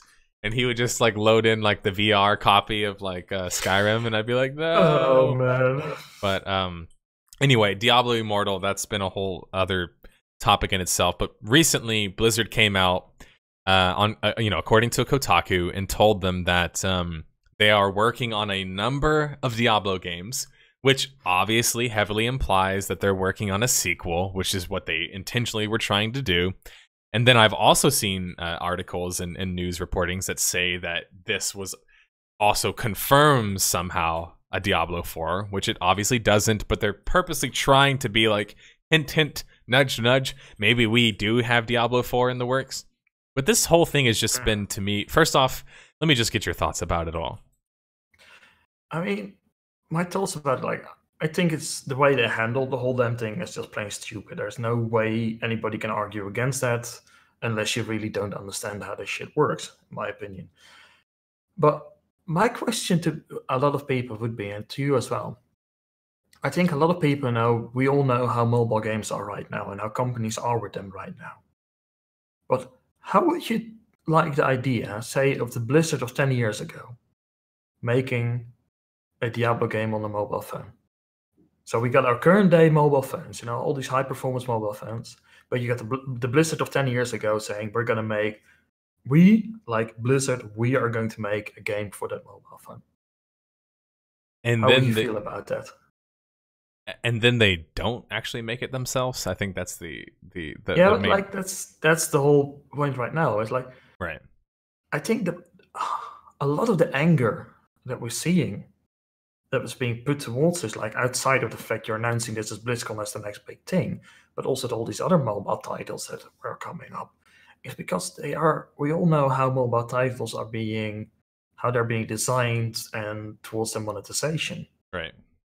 But like, how would it be if somebody actually said like, yeah, we're going to make a AAA game on mobile phones that is not designed around monetization? That's why I'm saying, like, if it was the Blizzard of 10 years ago, right, they were just like, we see this platform, that has a lot of potential, and we want to make use of that potential. Right. I think you're right. It's certainly a different response. What people have to understand with the whole Blizzard scenario is I see this as more just it's kind of just a business it's a business mistake or a business fiasco, really. It's not really about creative, and it's not really about the bottom line. What they did, I think it's business. It's a PR fiasco. Well, that's what I mean by saying business. I mean, like, this is an aspect of marketing. This is an aspect of personal opinion somehow injuring or affecting their business in a negative way because of, obviously, a scandal of sorts, if you want to call it that. For me, first off, the whole idea of these award ceremonies or shows like BlizzCon, CitizenCon, first off, I think these are great ideas. But where I take issue with a lot of these is that and first off, Chris Roberts is obviously an amazing, how would I say it? He's a good orator, right? He's good at speaking, and he's good at explaining kind of like why something is impactful to you. That's why, me personally, I can listen to him talk for ages, because he's good at that, right? But when you put somebody like that, you know, no offense to the guy that they put up there to announce Diablo 4, but it's like, dude had about as much charisma as, like, I don't know, like an orange or something. Like, he wasn't very charismatic, and that in itself, for people who don't understand why that matters, when you put somebody like that up on a stage and then expect them to wow people and to you know, convince people to buy something or that something is good. I mean, he sounded like, when he got up there to do that Diablo Immortal pitch, he was doing it like he was a content creator like me about to make a sponsored video for somebody. You know what I'm saying? Like, it seemed like he was just like, here are my guidelines. Like Let me follow my guidelines. He got called to the office. He got called to the office like, you're doing the presentation. I don't want to. Yeah, I'm sorry. You were the last one on the list. Everybody else said the same thing. You're screwed. Go do it. Or you're fired. Right. And so he's like, it's Diablo Immortal. It's going to be great. And it's just like, come on, dude. Like, don't the biggest thing about customers is don't treat us like the fool. If you just get up there and you're like, hey, I realize you guys might not necessarily be ready for a mobile title, after he does the announcement, and then go like, so, and then just point at the screen and be like, there's the 4, and that's it. And then they could end it right there. Exactly. But it's gonna take more time, so please bear with us. You know what we used to say? Well, we say at Blizzard, done when it's done. It's not done yet, but we have something in the meantime that may be of interest to some of you. And I think what this is showing people more so, I just posted another link where Blizzard made an announcement, more like a press release, where they essentially confirmed that indeed their top developers, they say top developers, their best developers, are working on more mobile titles. So that one in particular, obviously, that just kind of confirms people's already negative feelings about the whole thing, because they feel like something else is going on that they're not really letting on, and they're trying to act like everybody is too stupid to realize it. This is the main thing. I'll tell you what my main criticism is of this whole thing, and then you can tell me yours. My main criticism is, first off, in regards to mobile MMOs, and I talk about this in my Ion video, so I'm not going to try and steal my own thunder here, but I essentially say something along the lines of, mobile MMOs on their own are not bad, right? No medium that has a video game is just inherently bad. PC gaming isn't bad. Console gaming isn't bad, right? These are just different experiences. The reason why MMOs on the mobile market in particular have such a bad rep is because of just multiplayer games, first off, period, on mobile devices, but also, and I did an entire video talking about microtransactions. And in this video, I showed multiple court cases that talk about different fraud, stealing mom's credit card, amount of money that parents have spent without even realizing they're spending money. Many of these scenarios start to reoccur. We're talking about literal fraud, like breaking the law here, kind of stuff. Even to the point to where Apple had to change their free button to get. Like, that was a real court case. They actually got fined because of that, because people were downloading the games for free and then having to spend money in order to actually play the games. So they changed it from free to get. Now it says get, right? I don't know if any of you have noticed that who have an iPhone, but your app store now says get instead of download, or sorry, free. That's a big reason why. Monetization on the mobile device is probably the most insidious we've ever seen in any genre ever. And that's not hyperbolic. That's just true. Like, we've already seen this when I showed people, and this recently made news on MMORPG subreddit, but someone posted the financials from NCSoft. Again, public traded companies have public financial data. You can go look this up. Mobile games in Q1 2018 made them $500 million. Again, they have Korean won. It translates over, but I made them the equivalent of $500 million in 1 quarter. That made more than all of their other games combined, all of their quarters combined. Just 1 quarter. So if you want to know why Ion 2 is being made, or why Blade and Soul is being made, well, NCSoft, you know why. It's the money. And so then by proxy, if you're wondering why a company like Blizzard is making mobile games, mobile MMOs more specifically, it's because of companies like NCSoft, who are already cashing in on huge Asian audiences and making millions and millions of dollars, and will continue to do so, and have continued to do so now for a number of years with Lineage, Lineage 2, now Blade and Soul and Ion have mobile games. It's problematic to end my little tirade here. It's problematic because of the methods in which they try and monetize. In particular, whenever I load up a game and I pay $60 for a game on Steam or whatever else, right? I'm expecting to get at least $60 worth of enjoyment, give or take, right? That's what most people assume. That's why people look up reviews and whatever else. Well, in a mobile game, they're almost always designed around a concept such as fatigue, right? And fatigue is an easy concept for Koreans, and especially Koreans. Not to seem like I'm being racial here, but it's literally the way that they make money in a Korean MMO is based around the concept of labor points, if everyone remembers that in Arcade, or the concept of fatigue. And so the way these games work, right, is you're playing the game, you're out of fatigue points, or you're out of labor points. You can either pay money or wait to play the game till tomorrow. So you can essentially no longer play the game until you spend more money. And so what does everybody do? Well, I mean, what you would expect. They spend money, because that's what you have to do, right, in order to play the game, especially if you're on the John, you're on the train. Places like Europe and Korea, we don't have this as much in America, unless in certain cities, but we don't have the same kind of like public transportation systems. But I mean, everybody's now playing MMOs on their train, on their station, on their subway. It's getting to the point to now it's reaching a wider audience, but it's reaching a wider audience with very, very shady business tactics and monetization tactics. So that was really long-winded, but what's your general opinion about this whole push recently, Blizzard and NCSoft, towards the mobile market? And do you think it's ultimately good or bad for MMOs as a whole, or do you think it's kind of just a separate issue? I mean, as you said, like from a business perspective, like if you're not doing it, it's suicidal, because there's so enormous amounts of money to be made in that space that if you're going to leave that behind as a business, you're being an absolute idiot. And especially as a publicly traded company, if you don't do it, your shareholders are just going to kill you for it. Like, it could literally kill your company if you don't go after this, if you're a publicly traded company. It's just the simple matter of it in that aspect.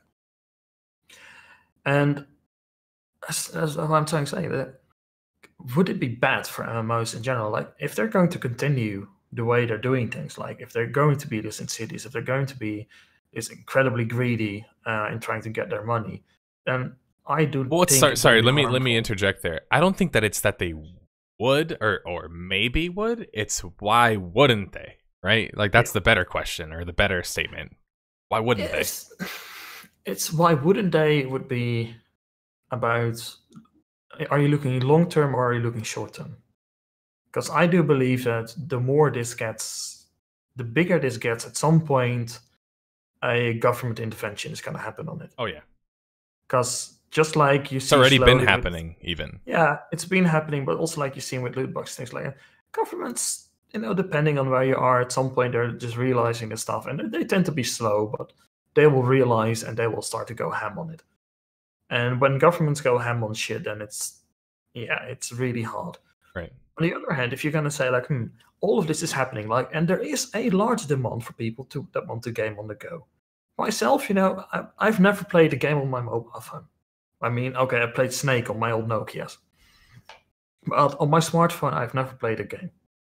And the simple reason why I never played a game on my smartphone is because I don't believe there's any game out there that's of a quality that I want to play, and also that has a business model that I would like to support. Like, if you're going to sell me a good, like, say a AAA level experience or double A level of experience on my mobile phone, and you're going to say like, here you have it for $60, like on a Steam game. A lot of people just think, look at mobile phones, they're like, what the fuck, $60 for a mobile phone game? Are you fucking crazy? But those are the people that will indeed get those free games, and they will spend probably $200 on that game in the same way. Yes. But there is also an audience, like I think yourself and myself. If you're showing us a really good game on a mobile phone, and you say like, we're going to charge you $60 for it, and you're like, well, I can get $60 of entertainment out of this, when I'm sitting on the train, for example, I'm going to my dad or just going to the city center, like, I would buy that. Because I would love to have a really good game experience on the go. Right. And if you're going to tell me like, yeah, it's $60, I will say, I'm fine, here is $60. Like, I spent $60 on Assassin's Creed Odyssey. Like, I'm fine with that. Right. Here's $60. Yeah, exactly. But if you're going to tell me this, if you're going to tell me here is Aeon 2, or here's Blade and Soul 2, I can play it for 10 minutes and then I got to pay $5 and then I got to do this. I'm just going to say, you know what? Bye. Right. I'm not going to bother. Exactly. Not a lot of people will. Mm-hmm. But if you're looking at a company, like, if you're Blizzard, and you're looking at yourself like, we are Blizzard. Now, of course, now these days Blizzard Activision. But if you're going to look at yourself like, we are Blizzard, you got a choice. They definitely let us know this time, right? That it was Activision. Are we going to indeed be Activision? Or are we going to say, you know what? Yes, there are some games that maybe really work, but we're also going to make games that are Blizzard games. Like, we're going to be the ones that dare to take that risk to say, like, yes, we are going to launch that AAA game on a mobile platform, and we're going to charge you $60 for it. And that's the thing is that, like, just like you said, like, I like your previous analogy where if you take the previous, the old school Blizzard, with basically all the major guys still working there, before they recently, just a couple of them just recently left. They lost the head of Hearthstone. They lost the head of Diablo. They've lost a couple Diablo guys, I should say, along the way. So this isn't completely surprising in that regard. But point being is, if that company announces, you know what, guys, mobile MMOs haven't really been done right. We're gonna try our best to make like a cool, fun, transformative mobile experience for the MMO genre. We would all be like, huh, that's interesting. I guess we'll see how this comes out, right? We'd be more willing to see what it is. But at this point, we've already seen, first off, the company that Blizzard hired to create this game, Diablo Immortal, has already created another game in the past, which has already had the same exact monetization issues that we're talking about here. And they basically, many people are speculating that they think it's a one-to-one copy of the game. They think that they literally took the game and Diablo'd it by saying, here's the class, this class, this class, that class. And it kind of looks like that. It's safe to see why people are assuming that. I can understand that, but I also understand the argument that some people made. Like, there are only so many like control schemes, things like that you can make effectively work on a mobile phone, because like it or not, this device is incredibly limited if you want to game on it. Like, I don't know about you, like if you're a console gamer, you got a control pad, you tend to have like two D-sticks on it, you got your 4 buttons, like directions, you got your A, B, C, D, E, you got 2 triggers on both sides. That's already quite a lot of options. If you're a PC gamer, I've got a mouse that could have like 10, 20 buttons on it, and I've got a full keyboard full of buttons.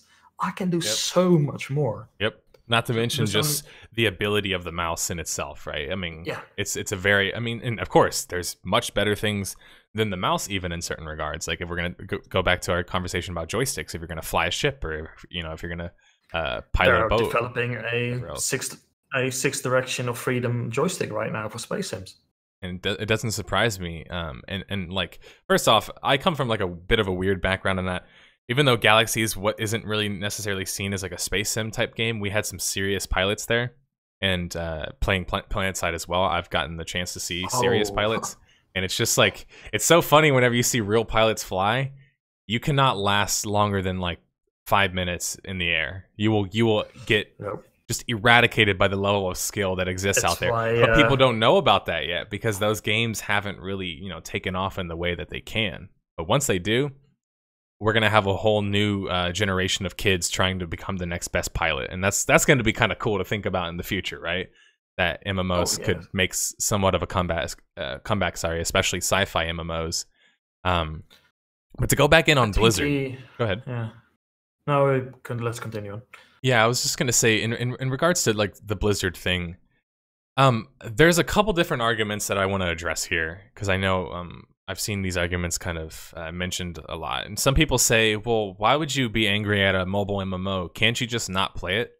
And I think for some people, that argument on its face seems like it's a good one. But ultimately speaking, when you take a franchise that's almost been exclusively played on a certain, you know, I wanted to say console, but in this case, platform, you know, PC in particular.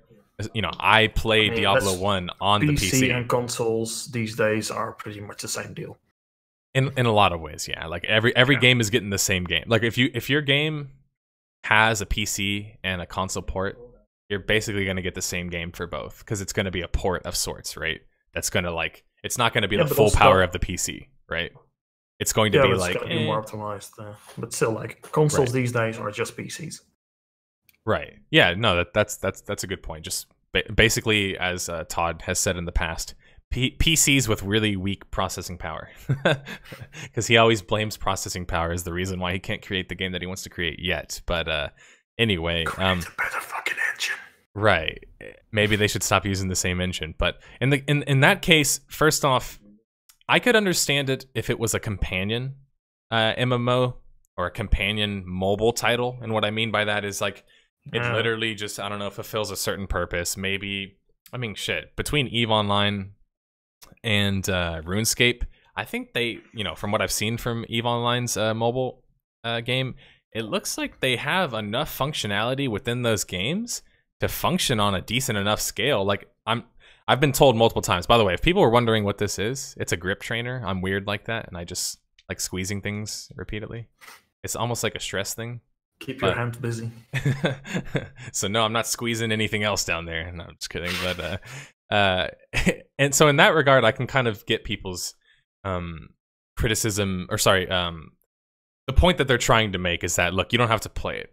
But in this particular case, if you're a Diablo fan, you don't have a choice. And I think that's what people aren't really realizing is that, yeah, you have a choice to some extent, but if you're a diehard fan of a genre, or even an IP, you're going to play whatever game they put out, and you're probably not going to be that happy about it to some extent. But this is the first time I've really seen Diablo fans say, all right, enough's enough. They were already not happy with Diablo 3 in comparison to what it should have been, right? Many people look at Diablo 3 as like, basically, the way I describe it, and I know it's not the most PC way, but I basically say Path of Exile came in and they just basically cucked Diablo. I mean, that's like the simplest way to put it. They were like, oh, this is how you guys are doing things? We're going to do it better than you guys, even though you basically invented this fucking genre. And so I don't think I don't think Blizzard's necessarily been happy with playing second fiddle to somebody in a market or genre they've essentially created themselves. And so I have always speculated that they wanted to get back involved into Diablo. Whether, you know, that's why I kept telling people, maybe it's an MMO, maybe it's an MMO. And of course, now everyone makes fun of me because they're like, it was an MMO, you were right. It was just a mobile MMO. So in that regard, yes, it's a matter of kind of like, people see it as like finite resources. If they're spending time developing that, is that time that they could have been spending on, I don't know, Diablo 4, right? People can make that kind of argument sometimes. People also make the argument, of course, that I just made to some extent, which is like, I'm not used to playing Diablo on a phone, therefore I shouldn't have to play Diablo on a phone if I want to enjoy it, right? That's why people kept asking, is this ever going to be playable on PC? Well, people start to realize why such games aren't playable on PC. Is if a game is made for mobile first, it ain't going to work on PC. But it's made for, if it's made for PC first, it still can be played on mobile, and that's why I don't get it. I don't get it. I can think of one game that sort of worked on PC. That was actually a mobile game, but that was a space game. Let me see if I can find that one in my Steam list. But like, it's one way or another. Like, if you're designing a game for a mobile platform, you're designing a game that's limited by nature. Right. Just off the bat. And I think, you know, I had someone in Discord the other day basically trying to make some pedantic argument as to, oh, well, how come you can't get a fulfilling experience from a mobile game? And I'm just like, I'm going to assume that if any of you are thinking that question, you probably haven't seriously evaluated such a question yet, because it's very easy to see why. Many different games these days have mobile ports, and they actually don't do that bad. For example, Star Wars: The Old Republic 1, KOTOR 1 is on the mobile device, and it works just fine. I've seen it before. I mean, has great reviews, does great for the title. Yeah. For that kind of platform. And I think if it was a case like that, if it was Diablo 4, oh, but we're also going to do Diablo 4 mobile, and we're also going to do some type of Diablo 4 mobile companion, nobody would have complained. Everybody would have been like, hell yeah. So I can get Diablo 4 and more things that I can do on my phone. That's why I think this recent old school RuneScape thing has been so interesting, because they've now gotten up to, I think, 160 or 70,000 players. They reached as their peak. Like, they've had there's the market. Exactly. They've doubled their population since making a mobile game. But then you can ask the question of, okay, so why does old school RuneScape on the mobile work versus maybe Diablo Immortal isn't going to work on the mobile in the same way? Well, obviously it's advertisement, right? People have a negative stigma. They were ridiculed, and do you have phones? Like, that whole thing is going to affect the perception to some extent. But I think it's just more that at the end of the day, you know, when you play RuneScape Mobile, you're playing basically a less interactive version of the PC game, but it's good enough to work in that exact scenario because of its kind of gameplay and because of the engine itself. So I think in that regard, it's just fine. It's just that once you start to involve all of that other stuff, right? Like, are you making a game for mobile, or are you making it for PC? If you make it for mobile, I'm probably not interested. You're probably not. We are probably not interested. But if you make a... So I found one game that I only learned later on, Galaxy on Fire 2. That was actually a mobile game by design, and they ported it to PC. Oh, that's interesting. Yeah. So they made some changes to it and stuff like that. And I mean, when you play through it, like, you immediately notice that this is a limited game. Okay. I'm watching it right now, and the gameplay for it, and it basically looks like I would expect it to look, but it's still, I mean, that's very unique to see them do it that way. I would probably argue, and I think many of us would, because I don't want to say we're purists necessarily, but we're definitely more PC focused, is that game could be made much better on PC. Oh, no doubt. I mean, how do you even, you know what I'm saying? Like, how do you even argue against that? It's like impossible to argue against. That's the age-old argument with people like, oh, is Star Citizen going to come to consoles? Yeah, whenever they make a proper console, maybe in 10 years. Right. It's like, PC as a platform is the platform with the most opportunities and most possibilities. You can completely choose the market you want to address. Like, are you going to say, like, I want to have everybody on a toaster oven be able to play this game? Or, yeah, you know, sorry guys, you need some powerful hardware to run this shit. I think to basically wrap up my opinion on mobile market, ultimately, it's obvious to see when it's done right, because it's hardly ever done right. And so, like, it's easy for us to look at old school RuneScape. But I think old school RuneScape, in a weird way, kind of gives people the wrong idea. And what I mean by that is that its success, they think, oh, like, look at this, like, we can make MMOs here and it can work just fine. It's like, RuneScape's a particular kind of game. That's what people aren't understanding about it. It's like, it's the same as Eve. I think Eve can work in that kind of setting. But are you going to in-game PvP? Are you going to risk all your money on your phone? Probably not. Are you going to go out to the wilderness on your phone and PK in old school RuneScape? If EVE Online Like, if you're going to play it, like, are you going to do some low-sec PvP in your frigate on your phone? No. Are you going to get a notification from your fleet commander, from your alliance leader, like, big battle going down, we need you right there.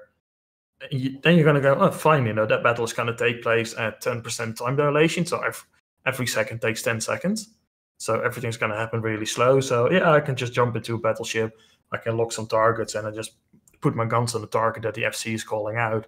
Right. While I got my phone laying here while I'm working on my keyboards at work. It's going to work brilliantly like that. Exactly.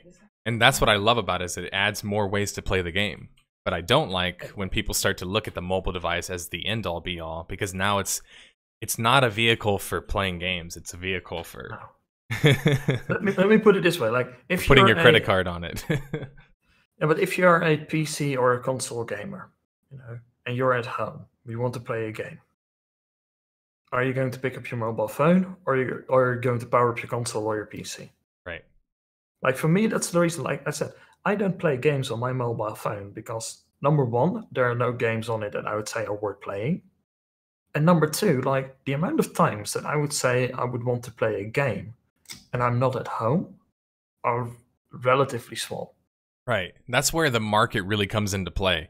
And that's why, I make it a point to talk about, the Asian markets and talk about them separately from the Western markets, because as somebody who's two separate markets. Right, who has studied, and I very much want to finish my degree in international business, because it's a very interesting field to me, how different cultures handle business. The Korean market has already accepted free to play. They've already accepted pay to convenience. Sorry, they've already accepted pay to win in many of their games. Ion in Korea for the longest time had one of the best weapons in a purchasable bundle that you could buy, right? So like, this is an audience, the Korean audience in particular, is one that's going to be okay with paying for such things. And when I say okay, I don't want to speak for Koreans because maybe they're against it, but the market is that way, right? Let's put it that way. The market is the way it is. So whether or not they're necessarily okay, they're clearly okay enough, right? Because it's the way that their market essentially functions. But it's almost weird that we end on this kind of conversation, but it makes me think about the differences in monetization, more so than people realize, completely change the kind of game that you're going to create. If Star Citizen was a free-to-play game, I don't know, man. I think I would nope right out of that thing. I think I would nope right out of that thing really quickly. Too many opportunities for them to make money and to take advantage of us.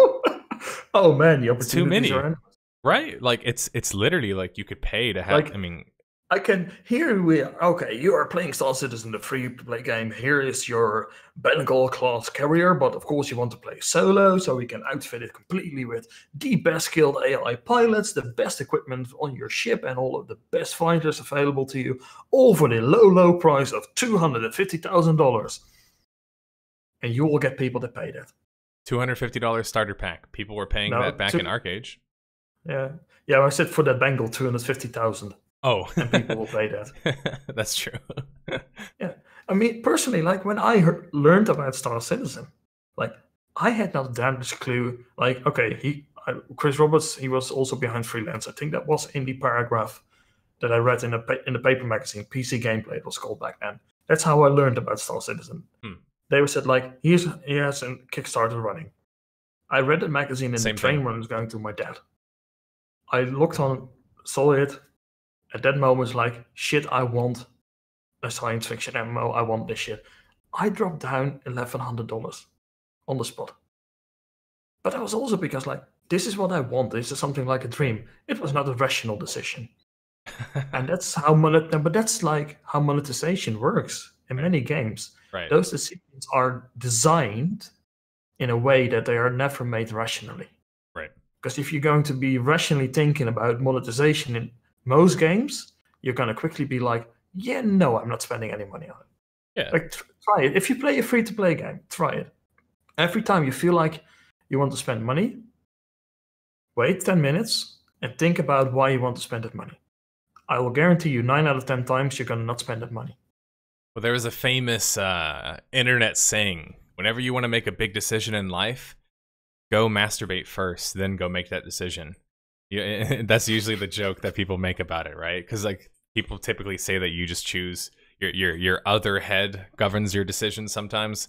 I mean, it's like it's a pretty silly joke, but it's a typical internet joke. Yes, it certainly does work in that regard. Let me see if there's yeah, anything but else. it's really how your mind works in many things. Right. And I guess like so people realize like there's tremendous financial incentive for companies such as Blizzard and NCSoft to want to make mobile titles. The demand's already there in the Asian market. So let's get that out of the way first. But the Western market isn't one-to-one with the Asian market, and it hasn't been since their inceptions. They've always been different markets. In this particular regard, when Korea, on multiple attempts, has tried to bring over titles with basically the same business plan, or even a dumbed-down business plan version of their Korean titles, they've literally almost never succeeded, except I would say Black Desert is kind of succeeding right now. I mean, they're having tons of problems, and people have certainly gotten angry about their recent changes in pay-to-win. Those games largely ArcAge. You look at them online; they're negatively reviewed. They have mostly negative reviews, and yet they still continue to be played. That's the part that has me scared. That's the part that proves to the Korean audience that hey, as long as we dumb it down a little bit, like we'll be fine. Like we can still operate in some kind of like not completely successful, but certainly more successful than we would have been had we not gone to the Western market, right? Because you look at Ion now. If you can make money. Exactly. Ion, so a lot of people don't realize this, but it actually originally launched as a subscription-based MMO in Korea. Yep. People don't realize that. But after the fact, in a weird way, they kind of realized through turning Lineage 2 free-to-play, but also Blade and Soul launching free-to-play, that it was better for them to just focus on free-to-play business models, and that they actually changed Ion in Korea to a free-to-play model, and guess what? It made more money. So, it's just it's irrational decision. It's irrational spending that makes you the money. Right, and so to go back to what we were saying earlier, somebody made this point last week, and I couldn't remember it, but it's like, if you told somebody, hey, make Diablo 4 for the PC and then make it a mobile companion, or just make Diablo for the mobile device, but it's going to make more money. Which option do you think Blizzard's going to take? They're going to take the option that makes them more money, which is less money to spend, right? So it's like, that's why I get worried about that. Exactly. That's why I get worried about these titles, is people think, that doesn't mean that the MMO genre is dead. It's just another type of MMO, or this doesn't mean that Blizzard won't make MMOs anymore, or NCSoft won't make MMOs anymore. What if they keep making that much more money than the other MMOs? What if the new mobile titles replace Lineage and replace WoW in terms of global success?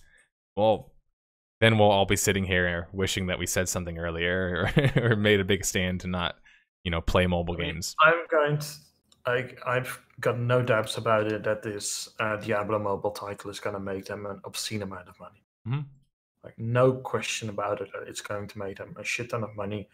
And a lot of it is going to come from the Asian markets. And there will be some in the Western markets, because there are also plenty of people here that are playing. I mean, look at how much money things like Candy Crush make here in the Western markets. I mean, there are people that spend the money on those kind of things. And the key here is, like, people often forget also with free-to-play titles, like, most of the money in free-to-play titles comes from a very small number of people. Because those are the whales. Those are the people that are just willing to spend whatever money on it. Exactly. Somebody in the comments just said that. And I discovered that doing my ArcAge video. And, well, frankly, many of my videos. People have often asked me, oh, so when, like, an MMO makes a free-to-play transition, that means that it's going to fail. It's like, well, many MMOs have failed making free-to-play transitions, but that's just because transitioning a business model, period, no matter what you're doing, is hard to do. It's not easy, especially when your game, despite people not realizing it, is built around that. That's why it's easy for me to say, well, a lot of Asian MMOs are sort of destined to never have the same success in the Western market. That's because if you keep taking the same puzzle piece and trying to shove it into a different kind of puzzle, it's just not going to work. Like it'll have some level of success. You can look at SWTOR. SWTOR was designed as a subscription-based MMO. Right. If you look at how the free-to-play system works in SWTOR, I absolutely hate it. Like playing SWTOR as free-to-play is fucking annoying. It is. Like it's really not fun. I've personally never done it. I've always paid. No, whenever I played SWTOR, I subscribed instantly because it's so much of a nicer experience to play the game when you're subscribed. Right. And by the way, anybody that is willing to play SWTOR, just subscribe once because you get all of the content for 1 month of subscription. Exactly. So, I tell people that all the time. Just literally like try and beat as many storylines as you can in 1 month. Like don't try and do this free. Multiple people have told me about this free to play thing. The difference there is just you have a game that's designed as a subscription-based game, and they focus on those things. And that means that there's less. One of the things you also note, like the grinding factors that you have in many of these Asian MMOs. Like it takes so much time to get stuff. That's the content. The Western audiences more and more are disliking the idea of spending the time on grinding stuff. They want stuff far more quickly, instantly. They don't want to spend 10 hours in a game to do something. They were like in a week, like, maybe I got 1 or 2 hours to play. And I want stuff within that time period. So if you're going to put somebody a Asian MMO with a free-to-play mechanics on there, it's like, even with all the free-to-play, even if I get all the experience boosters, it's still a grind. Yeah, I think the best way I've always put Asian MMOs in general is that they're almost incredibly reliant around the simple idea of vertical progression. It's basically what the game is. It's about how can we make this person want to put more time in order to get more powerful at the game, because they always will want to be more powerful. That's just a human reality, right? That's just a human reality. We know that someone's always going to be trying to be more powerful, whatever advantage they can get. Whether it's Black Desert, where if you pay money, you get camouflage, which allows your name to not be seen. Like that's a huge advantage. So yeah, every PvPer is going to get that advantage. Yeah. And that's kind of the way I see those types of things. And for people who aren't aware of the culture, but also the business in such markets, if you're like, I would implore any of you to go read up on Chinese culture and Chinese business. And what you'll find is that it's literally a facet of living there. Like I remember I had a Chinese friend. She explained to me the concept. I can't remember the exact word because it's a Chinese word, but the word essentially means that you are judged based on where you come from. So it's all like the perception of you in Chinese society is all based on where you come from. So either your lineage, right, like the people before you, or what you're able to accomplish. So, for example, if you're, I don't know, just a run-of-the-mill average person, maybe you're an average person in America, and you go to China or go to Korea, you're gonna feel way more average there, because the average there is like, like the median, right? And then there's the people who are willing to do that much more, which in those types of scenarios, I mean, it's impossible to compete with those kinds of people who are willing to put in. I mean, look at esports. Why do Koreans dominate at esports? Obviously, their infrastructure, their internet, PC banks, like their economy is revolves around esports. It's being supported.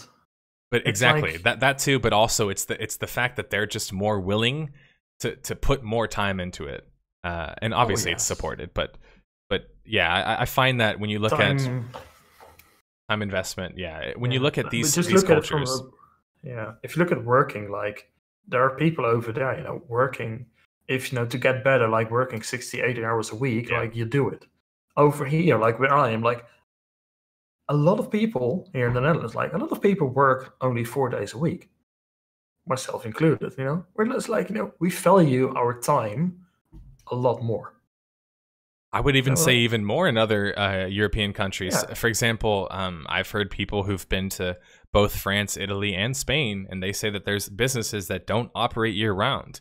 That, as a concept for Americans, we literally cannot comprehend the idea of a company not being open all year. Like, certain days you close it, right? Yeah. Another interesting fact there is, like, if you compare that, for example, also like Dutch people, like for us, it's really we want to spend as much time away from work as possible, and the time to be as uninterrupted as possible. Like if you go, for example, in more southern European countries, like a lunch break could easily be 1-2 hours long, sometimes even longer. In Spain, Here, they call it a siesta. It's yeah, basically lunchtime. Lunch rest time. You sleep for 3 yeah. hours. Here, your lunch is 30 minutes. Sounds about right. You grab something to eat. You get back to work, so you can get out of work at 5. Like, fuck this shit. I'm done for the day. Right. And in America, you work 6 hours to get your 30-minute or whatever it is, like, break. Like that's your concession for the day. Meanwhile, to bring it back to the Korean market, this time that they're spending on their break or whatever else, or on their commute, right? Because it's a very overpopulated country. So basically everyone is like packed together. Everyone has to take public transportation, which means that no matter what, you have a certain amount of time throughout your day where you're not going to be near a PC. So again, it's easy to see why mobile games work in such a market. But again, when you look at our markets, where in America, you're lucky to get 30 minutes or an hour for a break, period. It's like, I mean, you're not going to have time to play unless you live in, I don't know, New York or something, or wherever else. So it's really interesting for me to think and talk about the different business aspects, because one thing we didn't even cover at all, because it's a whole other conversation in itself, is the Japanese market. Because once again, people mistakenly think that all the Asian markets are, linked together or whatever, or are the same market, where you have Japan, where console games are still king, right? And that's weird to think about. Japan, the region that essentially only has one major MMO, despite people thinking that Japanese, they make MMOs, right? Because Koreans do, so it's all the same, right? I want to do a video on that topic someday, but I actually want to talk to experts from each market. I want to talk to somebody from Japan, maybe even go to Japan, right? And really get an idea myself of how their economy works, especially in regards to MMOs. But I mean, it's pretty much Nintendo and Sony consoles. Like, even PC gaming in Japan is tiny. Yeah, it is. It's absolutely minuscule, and that's why, like, people asked, "Oh, why are they decide to make a Nintendo Switch? Like, why are they still making these console kind of mobile, different hybrids or whatever else?" Well, it's like, well, majority of the audience is still playing console games. They're still going to arcades, so why not make a game that it's essentially a portable arcade? So once people realized all of that and saw its success, in regards to certain games, they were like, okay, maybe the Nintendo Switch does work. And so a little bit of that does exist in regards to how we approach this whole Blizzard situation, is like, we're just players. We're not actually understanding who they're making it for. But I think that's the onus is on them to show who they're making the game for, right? And that's why it's a bit of a slap in the face to a lot of fans, like myself, where this whole BlizzCon thing, because it's just like, can you really be that tone deaf? Like, you can't be. At that point, it's just, there's no way that you just don't know that. Come on, guys. I also think let's not forget the amount of rage and disapproval that's going on in the World of Warcraft community. A lot of World of Warcraft community is shared also with the Diablo community. So there was already a lot of discontent in this community from Blizzard. And then at your Western BlizzCon, where you're going to show generally your PC stuff, you're going to show up like this massive thing. Look, you should all be excited about this mobile title. And it's like, okay, it was already clear that you start to lose track of who the fuck your fans are here, but now you just completely actually you gave your fans a double middle finger. Because you just literally told them, we don't give a shit about you. Because, like, people are angry about this whole thing, but over time they're realizing, okay, so they're actually making this game not even for us. They're trying to get us excited about it, but they're not actually making this for us because they're making it for them. You know what? Fuck you, Blizzard. However, and that's the sad thing about this, come February, 99% of the people have already forgotten about it. And that's the thing that I've been trying to stress. I've noticed recently, covering Ion, like I said, and kind of being really on the cusp of this whole thing. It starts to feel like we as a community, we have to be very vocal and continue to be vocal. And it really annoys me when I see people like making excuses for companies such as Blizzard, who, by the way, doesn't give a shit about you. Like, on your own, you as a person don't matter to a company. What matters is obviously keeping you as, hopefully, you would think it would be keeping you as a consistent customer and keeping you happy and providing the kind of customer experience. But now people are starting to realize with BFA and the whole recent WoW thing, even the issues with WoW Classic, that Blizzard just isn't really the same company that it used to be. And frankly, that's a good thing, that people are starting to realize that and becoming like kind of disillusioned to some extent, because it says that there's room for growth and change in this market finally. But man, we're right on the cusp of something right now where I feel like if we don't all just hard no this whole mobile push, man, I just don't really know what the ramifications of this could be. Like, I feel like it's going to be very, very frustrating as a fan of MMOs. I think the problem with hard stopping this mobile push is that this mobile push is never aimed at us. Like, for a lot of gamers, the mobile push is just like, we don't give a shit about your mobile games. Right. But like it or not, we, as to the traditional gamers, are actually a really small market. Yeah. Compared to that market of those mobile games. That's true. And I think it's easy to not take that into consideration. That doesn't give a shit about gaming, they're probably going to play some Diablo Immortal on their phone. Yeah. And trust me, you probably know 5 people like that on your work, and maybe you know one other that is like you that wants to play games on a console or a PC. Right. It's true, and that's like, that can make you a little bit pessimistic, but as a content creator and as a... I'm not actually. Well, I was just going to say, like, about it. Generally, like, it can make a person feel pessimistic about it. I mean, obviously, I think you and I would... I think it opens the market up to others. Right, and that's why, like, as long as they know who their audience is and they're focusing on their audience, at the end of the day, I mean, you're right. Like, mobile MMOs aren't going to change my life or make my life any worse. It's when all of that starts to get mixed together, and then you start to force such a narrative on people, which is what I think Blizzard tried to do. I think they were trying to be like, hey, guys, this can work, but then we're just completely, like, out of touch with it, and not to mention people were already pissed at Blizzard. Let's be honest, like, that's a big reason why they already had huge expectations. They were already raking them over the coals. So we'll see ultimately. Yeah, I mean, even if companies like Blizzard go all in on the mobile stuff, it's just kind of going to create space for other companies, because there is still money to be made from the traditional gamers. And the more you're going to push them away by going all mobile, the more that they are going to be willing to spend money on things that provide them maybe what they want. Like, why did Star Citizen grow so immensely big? Because it promised something that nobody else was. No big company was going to make a space sim. And here they go like, yeah, we're going to make a space sim. And all these people that have been wanting a space sim for many years, that grew up on the Wing Command and stuff like that have now this disposable income, they're like, yeah, here's my money. Make it, please. And that's what it's whenever, like, it's literally like the old saying goes, the king is dead, long live the king. So Blizzard, the king of PC games, is going to die and they're going to all mobile. Somebody else is going to take over. As long as there's money to be made, somebody's going to take over. Right. And I think it's just, that's just kind of how the market ends up going.